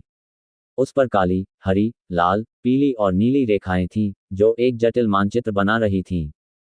फेंग युआन इसे देखकर थोड़ा हैरान रह गया। मानचित्र का दायरा बहुत बड़ा था, जो गांव के आसपास से कहीं आगे तक फैला हुआ था। एक नश्वर प्राणी के रूप में इतनी दूर के क्षेत्रों का मानचित्रण करना आसान नहीं था। उसकी नज़र 5 स्थानों पर टिकी थी, जहां जंगली सुअरों के झुंड थे। 2 छोटे आकार के थे, 2 मध्यम आकार के थे, और एक बड़े आकार का सुअर का झुंड था। बड़े आकार के झुंड के बीच में एक विशाल लाल क्रॉस था। इस क्रॉस को देखकर फेंग युआन हंसा। उसके बांस के कागज पर ऐसा कोई निशान नहीं था। दोनों युवा शिकारियों ने भी बांस के कागज को देखा था, और उन्हें इसमें कोई समस्या नहीं मिली। यह उनका अपना अनुभवहीनता था, केवल कुछ क्षेत्रों में ही उनकी निश्चितता थी। ये लाल क्रॉस गांव से काफी दूर था और इससे बूढ़े वान की चालाकी देखी जा सकती थी। यही कारण था कि फेंग युआन ने उन्हें मार डाला। जंगली सुअरों का शिकार करने के लिए उसे ऐसे ही जानवर की खाल के नक्शे की जरूरत थी। लेकिन वह दूसरों द्वारा बनाए गए नक्शे से आश्वस्त नहीं थे। केवल इस तरह का वास्तविक मानचित्र प्राप्त करने पर ही इस पर भरोसा किया जा सकता है। फेंग युआन ने अपने पिछले जीवन में सभी प्रकार की टिप्पणियां सुनी थीं। केवल एक शब्द, भागो, उसके लिए वांग एर को मारने के लिए पर्याप्त कारण नहीं था। सुअर के जाल के पास 4 शिकारियों की बातचीत सुनकर फेंग युआन ने पहले ही उसकी हत्या की योजना बना ली थी। वांग एर की हत्या से उसका विरोध कम हो गया, तथा उसे नक्शा प्राप्त करने का कारण मिल गया। वह उसे क्यों नहीं मार देगा? फेंग युआन केवल हत्या करने के लिए हत्या नहीं करेगा, हत्या तो केवल एक तरीका है। यदि इस पद्धति से समस्या का समाधान हो सकता है तो क्यों नहीं? बूढ़े आदमी को निश्चित रूप से मरना था, भले ही वह अपने बेटे की हत्या को सहन कर सके, फेंग युआन को चैन नहीं मिलेगा। अन्यथा ये कुछ ऐसा होगा कि खरपतवार काटते समय आपको जड़ों तक पहुंचना चाहिए। अन्यथा खरपतवार वसंत की हवा के साथ वापस आ जाएंगे। क्या तुमने कहा कि निर्दोषों को मारना? हे, कोई भी लोक हो, जब तक कोई इस लोक में रहेगा, तब तक वह कर्मों में बंधा रहेगा। कोई निर्दोष कैसे हो सकता है? मनुष्य सुअरों का वध करते हैं, क्या सुअर निर्दोष नहीं है? बड़ी मछली छोटी मछली को खाती है, और छोटी मछली झींगा खाती है। प्रकृति में केवल खाद्य श्रृंखला है, कोई मासूमियत नहीं है। इस दुनिया में कोई भी जी सकता है, कोई भी मर सकता है, लेकिन कोई भी निर्दोष नहीं है। जानवर की खाल का नक्शा बहुत मोटा था, ये कागज के विपरीत था जिसे आसानी से मोड़ा जा सकता था और इधर उधर ले जाया जा सकता था। फेंग युआन केवल जानवर की खाल को लपेटकर बांस की नली में डाल सकता था, जहां उसने बांस की नली के दोनों सिरों को भांग की रस्सी से बांध दिया और उसे अपनी पीठ पर उठा लिया। दोनों शिकारी बांस के बक्से को घूर रहे थे, उनकी आंखों में लालच के लक्षण दिख रहे थे। आखिरकार वे मूर्ख नहीं थे, वे मानचित्र का मूल्य जानते थे। ये पशु त्वचा का नक्शा कुछ ऐसा है जिसे गू मास्टर्स देखने की भी जहमत नहीं उठाते, लेकिन मनुष्यों के लिए, विशेषकर उनके जैसे शिकारियों के लिए, ये सबसे मूल्यवान खजाना था। वांग परिवार ने अपने पूर्वजों के समय से ही इस मानचित्र को आगे बढ़ाना शुरू कर दिया था। बूढ़ा आदमी वांग एक प्रसिद्ध शिकारी बनने में सक्षम था, उसका नाम पूरे क्षेत्र में और उससे भी आगे तक जाना जाता था। इसमें मानचित्र का बहुत योगदान था। ये सचमुच एक प्रामाणिक पारिवारिक विरासत थी। मैं आपसे पूछूंगा, बूढ़े आदमी वांग के घर में क्या कोई और भी है? फेंग युआन की निगाहें गहरी थीं, और पूछते समय उसका स्वर ठंडा था। जमीन पर घुटनों के बल बैठे दोनों युवक फेंग युआन के मुंह से ये सवाल सुनते ही तुरंत कांप उठे। उन्होंने सोचा कि अभी अभी क्या षड्यंत्र हुआ था, और उनके चेहरों से लालच के भाव एक क्षण में गायब हो गए, तथा उनकी जगह भय और आतंक ने ले ली। वहां कोई और नहीं है, पूरा परिवार मर चुका है, स्वामी गू मास्टर। हंटर वांग की पहले से ही एक पत्नी थी, लेकिन वह दशकों पहले की बात है, और उसे गांव में घुस आए जंगली भेड़ियों ने मार डाला था। उनकी पत्नी की मृत्यु से पहले उन्होंने 2 बेटों और एक बेटी को जन्म दिया था। लेकिन सबसे बड़े बेटे वांग दा की 3 साल पहले शिकार करते समय पहाड़ पर मृत्यु हो गई। वांग परिवार में और कोई नहीं है। ये दोनों युवा शिकारियों का तत्काल उत्तर था। क्या ऐसा है? फेंग युआन ने अपनी दोनों आंखें सिकोड़ ली और अपने सामने घुटने टेके हुए 2 लोगों की ओर देखा, ये जानते हुए कि वे सच कह रहे थे। जब किसी का जीवन और मृत्यु दूसरों के हाथ में हो तो झूठ बोलने की संभावना बहुत कम होती है। लेकिन फिर भी उसने पूछा, क्या तुमने मुझसे झूठ बोला? हम जरा सा भी झूठ बोलने की हिम्मत नहीं करेंगे, प्रभु। मैंने कुछ सोचा है। बूढ़े आदमी वांग की वास्तव में एक बहू भी है, वांग दा की बूढ़ी पत्नी। लेकिन वांग दा के गायब होने के बाद उनकी पत्नी की दिल टूटने के कारण मृत्यु हो गई। उस वर्ष गांव ने विशेष रूप से एक शुद्धता स्मारक मेहराब भी बनवाया। लेकिन अफवाह यह है कि वांग दा की पत्नी पुनर्विवाह करना चाहती थी और बूढ़े वांग ने उसे मार डाला था। जब आपने बूढ़े वांग को मार डाला तो आप हम नागरिकों की मदद कर रहे थे, बुराई को जड़ से उखाड़ रहे थे और लोगों को शांति प्रदान कर रहे थे। दूसरे शिकारी ने तुरंत कहा, यह सही है, यह सही है। दरअसल प्रभु, हमें ये बूढ़ा वांग बहुत समय से अप्रिय लगता रहा है। वह कुछ खास नहीं है, बस वह हमसे बेहतर शिकार कर सकता है। हम सभी तो मनुष्य हैं, फिर भी वह सोचता है कि वह हमसे अधिक विशेष है और जानबूझकर गांव से बाहर आकर यहाँ रहने लगा है। युवा पीढ़ी के रूप में हम कभी कभी उनसे हमें सिखाने और अपने अनुभव साझा करने के लिए कहते थे, लेकिन वे हमें सीधे भगा देते थे और कभी भी हमें लकड़ी के घर के पास नहीं आने देते थे। फेंग युआन चुपचाप सिर हिलाते हुए सुनता रहा। यद्यपि इन दोनों ने अपनी जान बचाने के प्रयास में बूढ़े वांग को नीचा दिखाना शुरू कर दिया, लेकिन उसने इन दोनों पुरुषों के मुंह से किसी भी नाराजगी को महसूस नहीं किया। फेंग युआन ने मन ही मन अनुमान लगाया कि शिकार के मामलों में परामर्श करने के लिए आए ये दो व्यक्ति नकली होंगे। उसने अनुमान लगाया कि वे सिर्फ वांग परिवार की बेटी और उसकी सुंदरता को पाने के लिए आए थे। फिर भी अंत में बूढ़े आदमी वांग ने उन्हें पकड़ लिया और कई बार कठोर अनुशासन भी किया। दुष्टों को बाहर निकालो और कानून का पालन करने वाले नागरिकों को शांति से रहने दो। बहुत हो गई ऐसी चाटुकारिता, इस बार मैंने उन्हें मार डाला क्योंकि मेरा मकसद सिर्फ इस जानवर की खाल का नक्शा था। खैर, तुम दोनों ने संतोषजनक व्यवहार दिखाया है, अब तुम दोनों जा सकते हो। फेंग युआन का स्वर नर्म हो गया, लेकिन उसी समय उसकी पीठ के पीछे दाहिना हाथ उदास चांदनी के साथ चमक उठा। जमीन पर घुटनों के बल बैठे दोनों युवकों को यह सुनकर आश्चर्य और खुशी महसूस हुई। आपकी दया के लिए बहुत बहुत धन्यवाद प्रभु। प्रभु, आपकी उदारता और उदारता को हम सदैव अपने हृदय में स्मरण रखेंगे। वे जमीन पर गिरकर प्रणाम कर रहे थे, उनका बलगम और आंसू बह रहे थे, धीमी दस्तक की आवाजें सुनाई दे रही थीं। कई बार दस्तक देने के बाद वे तुरंत उठे और जाने लगे। यद्यपि फेंग युआन उम्र में उनसे छोटा था, लेकिन जब उन्होंने अपनी आंखों से देखा कि फेंग युआन किस तरह काम करता है, तो वे बहुत डर गए और घबरा गए, तथा चाहते थे कि फेंग युआन से फिर कभी न मिलें। इसे पकड़ो। ठीक इसी समय एक आवाज अचानक सुनाई दी। जैसे ही यह समाप्त हुआ, एक जोरदार आवाज हुई और एक गू मास्टर पेड़ की चोटी से नीचे कूद पड़ा। तुम दोनों नहीं जा सकते, मुझे बताओ कि यहाँ क्या हुआ। ये गू मास्टर जो अभी नीचे कूदा था, उसने गहरे नीले रंग की वर्दी पहन रखी थी और बीच में एक धातु की प्लेट के साथ एक लाल रंग की बेल्ट थी। धातु की प्लेट पर एक बड़ा सा शब्द 2 लिखा हुआ था। रैंक 2 के इस गू मास्टर का शरीर दुबला पतला था, उसकी दोनों आंखें पतली थीं। उन्होंने अपनी कलाइयों पर बाहु रक्षक पहने थे, तथा उनकी पिंडलियों में मजबूत पट्टियां थीं, तथा उनका पूरा शरीर एक अत्यंत सक्षम आभा से चमक रहा था। यह आम आदमी भगवान जियांग हे को नमस्कार करता है। दोनों युवक जाने के इरादे से उठे थे, लेकिन जब उन्होंने इस गू मास्टर को देखा तो वे तुरंत पुनः घुटनों के बल बैठ गए और अभिवादन करते हुए प्रशंसा में दंडवत हो गए। ये गू मास्टर कोई ऐसा व्यक्ति था जिसे वे जानते थे। ये गांव में तैनात गू मास्टर था। हर साल अपने आसपास के क्षेत्र में अपने नियंत्रण को मजबूत करने के लिए गुयू गांव छोटे गांवों और बस्तियों में गू मास्टरों को भेजता था और वहां गू मास्टरों को तैनात करता था। इससे अन्य शक्तियों की घुसपैठ भी रुकेगी और साथ ही उनकी सीमाओं पर सुरक्षा भी मजबूत होगी। जियांग हे नाम के इस गू मास्टर ने जमीन पर घुटने टेक रहे दो शिकारियों की परवाह नहीं की, बल्कि सीधे फेंग युआन की ओर देखते हुए ठंडे स्वर में पूछा, मैं गुयू कबीले का गू मास्टर जियांग हे हूं जो यहाँ तैनात है, आप कौन हैं? फेंग युआन हल्के से हंसा और अपनी दाहिनी हथेली को फैलाया, जहां मूनलाइट गू उसकी हथेली के बीच में चांदनी की एक गेंद दे रही थी। जब गू मास्टर जियांग ही ने फेंग युआन के हाथ में चांदनी देखी, तो उनकी निगाहें काफी नर्म हो गईं। चांदनी गुयू कबीले का प्रतीक था। यह ऐसी चीज थी जिसे जाली नहीं बनाया जा सकता था। वास्तव में यह मामला सरल है। बूढ़े आदमी वांग के दूसरे बेटे ने मुझे नाराज कर दिया, इसलिए मैंने गुस्से में पूरे परिवार को मार डाला। वे दोनों मेरे गवाह हो सकते हैं।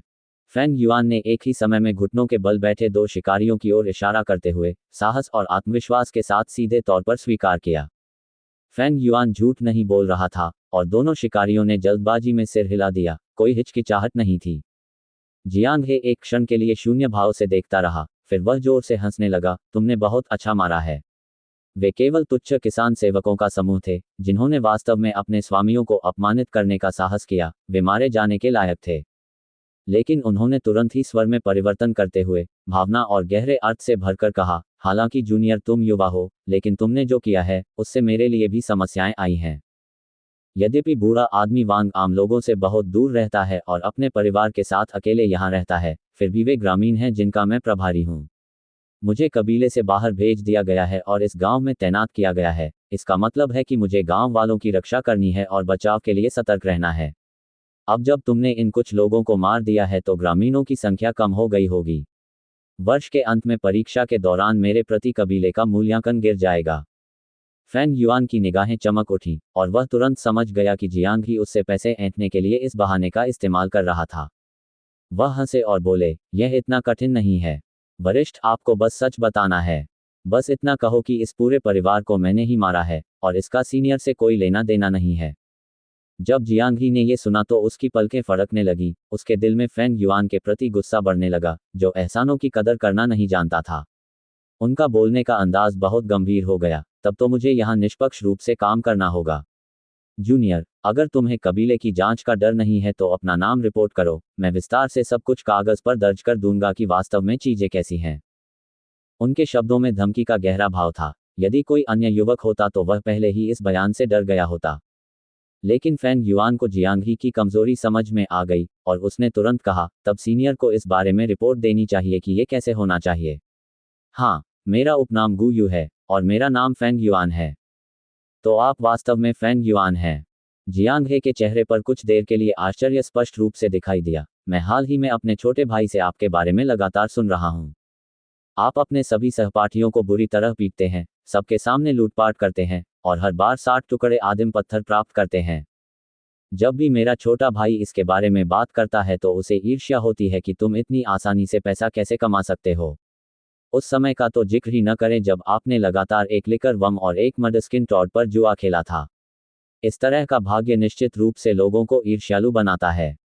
ओह ठीक है, मेरा छोटा भाई जियांग या है, तुम दोनों को बहुत पहले एक दूसरे से मिल जाना चाहिए था। तो ये वही है। फैंग युआन ने सिर हिलाया और स्वीकार किया, हाँ, हर बार जब मैं मून ऑर्किड की पंखुड़ियाँ खरीदता हूँ तो मैं उन्हें जियांग या की दुकान से खरीदता हूँ। हा, जब ऐसा है तो हम दोनों परिचित हैं। ओह ठीक है, चलो इसे भूल जाओ, इस मामले को मैं संभाल लूंगा। जब उन्होंने ये कहा तो जियांग ही ने अपने हाथों से अपनी छाती थपथपाई, जिससे ऐसा प्रतीत हुआ कि वह निष्ठा और आत्म बलिदान की भावना से युक्त व्यक्ति है। वह तो केवल इस अनुकूल परिस्थिति का उपयोग कर रहा था, ऐसा कोई तरीका नहीं था जिससे वह वास्तव में मामले की रिपोर्ट कर सके। ऐसी बात की रिपोर्टिंग के बाद भी कबीले का उसके प्रति मूल्यांकन किसी भी तरह से गिर जाएगा। आप फैंग युआन के लिए एक अच्छा काम कर सकते हैं, क्योंकि बूढ़े आदमी वांग के परिवार की मृत्यु के लिए वह सिर्फ ये रिपोर्ट कर सकता है कि उन पर एक जंगली जानवर द्वारा आक्रमण किया गया था और हमला किया गया था। ये बूढ़े आदमी वांग की गलती है कि वह गांव से बाहर जाने के लिए अड़े रहे तथा आबादी से दूर एक लकड़ी का घर बना लिया। जियांग हे को इस बात का डर नहीं था कि मामला उजागर हो जाएगा, वहां बस कुछ किसान ही मौजूद थे। उनका जीवन सस्ती घास था, अगर वे मर गए तो किसे परवाह है। यदि कबीले को इस बात का पता भी चल जाए तो भी वे इतने छोटे मामले की परवाह नहीं करेंगे। लेकिन जूनियर, तुमने अभी तक अकादमी से स्नातक की उपाधि प्राप्त नहीं की है और तुम्हारे पास गू मास्टर की वर्दी नहीं है, जैसी मैंने अभी पहनी हुई है। यदि वांग एर ने ये पोशाक देखी तो उसे गू मास्टर के रूप में आपकी स्थिति के बारे में पता चल जाएगा और वह आपको नाराज नहीं करेगा। जूनियर, तुम एक बुद्धिमान व्यक्ति हो, क्या तुम्हें ऐसा नहीं लगता? हे, जियांग हे ने फिर कहा। फैंग युआन की आंखें चमक उठीं। जियांग हे के शब्दों में निहित अर्थ था और वास्तव में वह खुद को चेतावनी दे रहा था, अकादमी से बाहर मत भागो और बिना किसी कारण के इधर उधर मत भटको, और बेहतर होगा कि आज के बाद तुम मेरे अधिकार क्षेत्र के अंतर्गत आने वाले क्षेत्र में आकर फिर से परेशानी पैदा न करो और लोगों की हत्या न करो। इस मामले में आपकी सलाह के लिए बहुत बहुत धन्यवाद वरिष्ठ। फैंग युआन ने मुठ्ठियां बांधकर जियांग हे को विदाई दी और तुरंत यहां से विदा ली। रात के अंधेरे में चांद एक चांदी की प्लेट की तरह आकार लेता है, जो आसमान में ऊंचा लटकता है और अपनी पानी जैसी चांदनी नीचे बिखेरता है। घने जंगल गर्मियों की हवा में अपने घने हरे पत्ते और शाखाएं हल्के से फैलाते हैं। झरने बहते हुए नीचे गिरते हैं, लेकिन उनकी आवाजें चंदन के झींगुरों की चहचहाहट को ढकने में असमर्थ होती हैं। फैंग युआन हरी घास पर कदम रखते हुए चुपचाप एक पहाड़ी सुअर के पास पहुंचा। ये पहाड़ी सुअर अपना सिर अंदर दबाए फुफकारता और सूंघता हुआ अपनी थूथन से पन्ने जैसी धरती खोद रहा था तथा कीड़े ढूंढने के लिए मिट्टी और घास के बीच खोजबीन कर रहा था। जंगली सुअर एक सर्वाहारी जानवर था। यह न केवल कीड़े खाता था, बल्कि पक्षियों के अंडे भी चुराता था और जंगली खरगोशों, चूहों, यहाँ तक कि सांप और बिच्छू जैसे विषैले जीवों का शिकार करने में भी माहिर था। फैंग युआन सुअर के पीछे से धीरे धीरे रेंग कर आया। चमकदार चांदनी में जंगली सूअर का भूरा काला फर कोट स्पष्ट रूप से देखा जा सकता था। इसका शरीर मजबूत और दृढ़ था, तथा चारों अंग छोटे और खुरदरे थे। इसकी पीठ पर एक लंबी और सख्त याल थी, जबकि इसके कानों के ऊपर विरल रोए थे जो सुइयों की तरह खड़े थे। चारों अंग जमीन पर थे। प्रत्येक पैर में 4 उंगलियां थीं, लेकिन केवल बीच की 2 उंगलियां ही मिट्टी खोद रही थीं। उसका पंख पतला और छोटा था, जो कभी कभी उछलकर आसपास उड़ रहे मच्छरों को भगा देता था। अचानक उसने भोजन के लिए खुदाई करना बंद कर दिया और अपना सिर ऊपर उठा लिया। उसी समय सुअर के तीखे छोटे सीधे कान कुछ बार तेजी से हिले। हालांकि फेंग युआन समय रहते उसके रास्ते रोकने में कामयाब हो गया था, फिर भी पहाड़ी सुअर ने उसे ढूंढ लिया। वह तुरंत पलटा और चेतावनी भरी आवाजें निकालने लगा। फेंग युआन को इस बात से कोई आश्चर्य नहीं हुआ।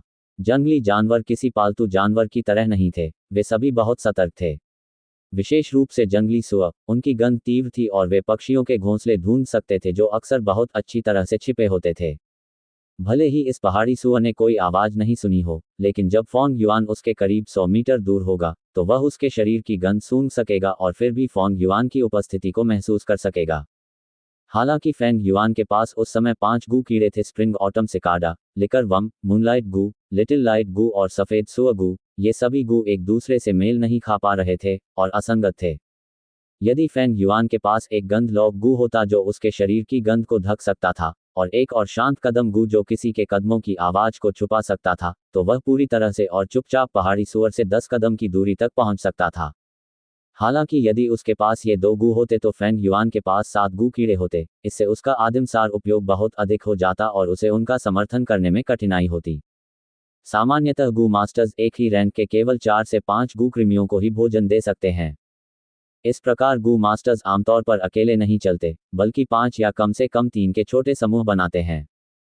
समूहों में से एक व्यक्ति विशेष रूप से पता लगाने के लिए जिम्मेदार होगा, एक आगे बढ़ने के लिए जिम्मेदार होगा, एक अपराधी की भूमिका निभाएगा, एक अन्य चिकित्सा उपचार के लिए जिम्मेदार होगा और एक अन्य शत्रुओं का प्रतिरोध करने और उन्हें रोकने के लिए जिम्मेदार होगा।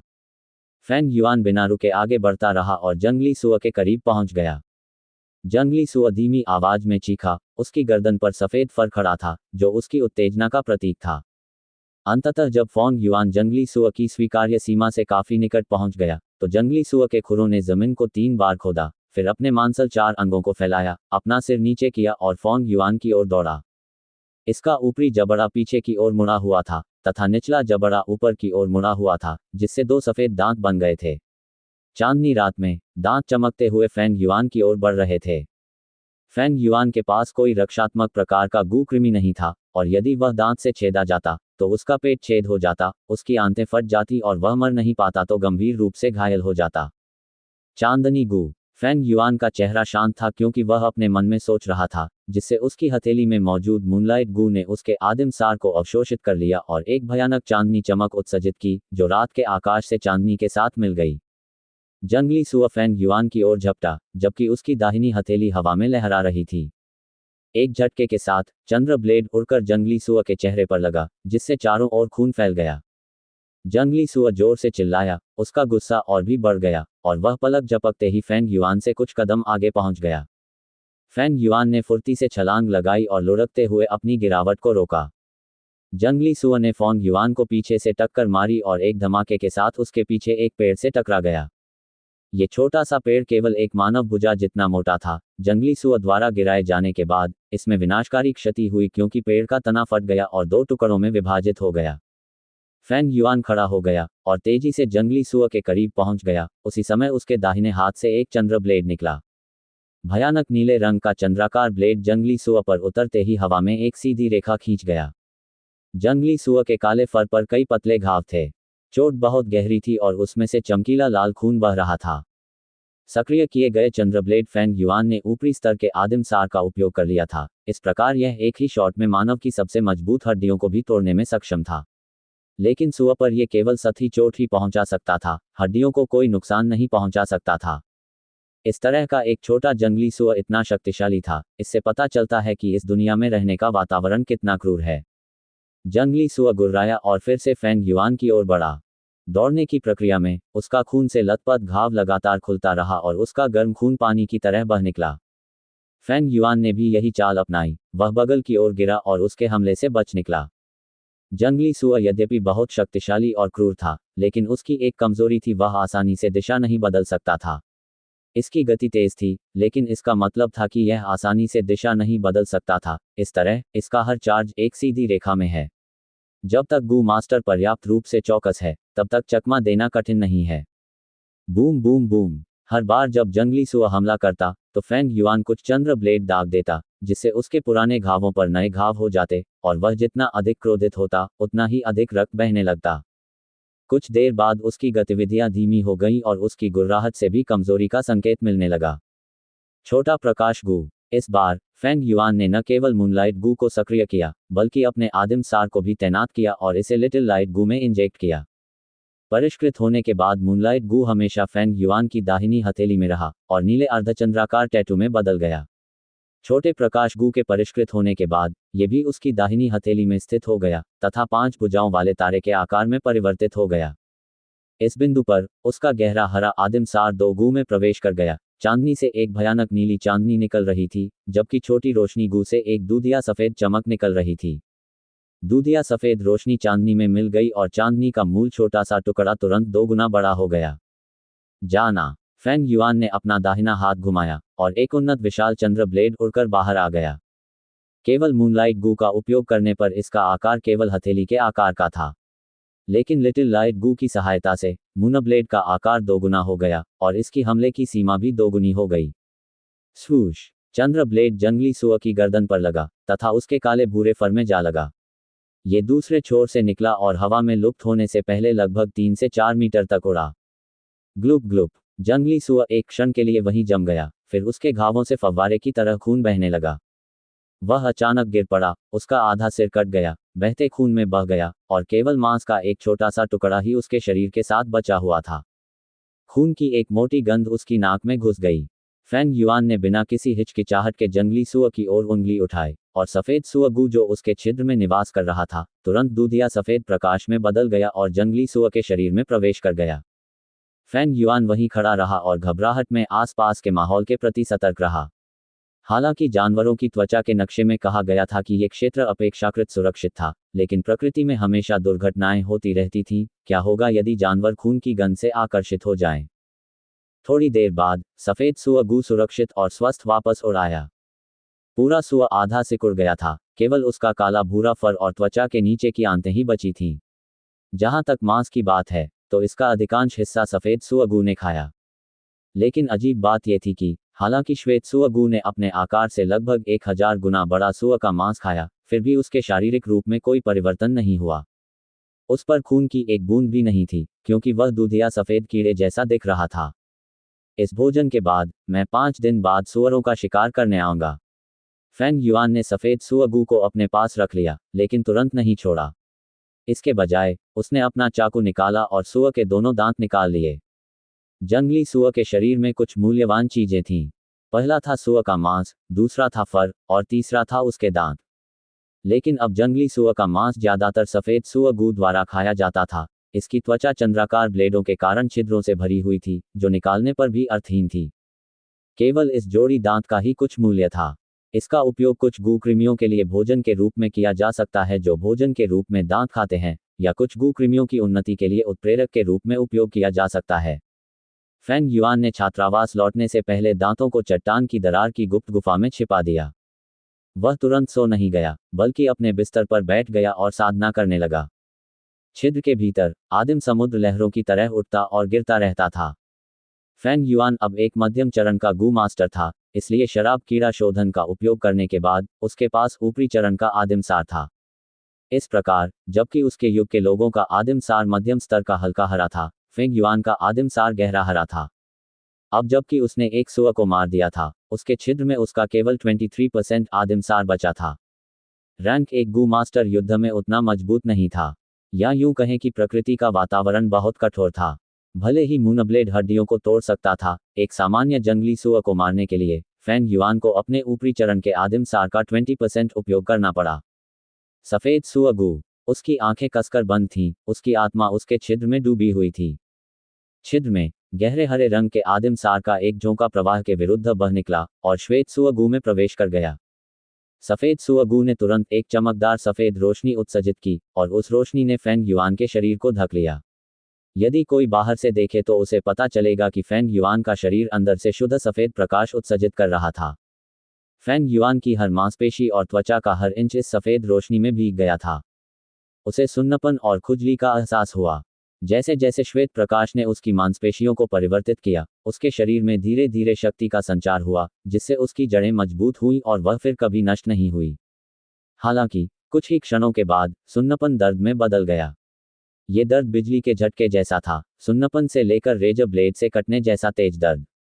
फेंग युआन ने जल्दी से सफेद सुअगू को रोक दिया। कोई भी बात लंबे समय तक चलने वाली नहीं थी। व्हाइट बोअगू का अधिक प्रयोग नहीं किया जा सकता, इसे प्रतिदिन लगभग 15 मिनट तक लगाया जा सकता है।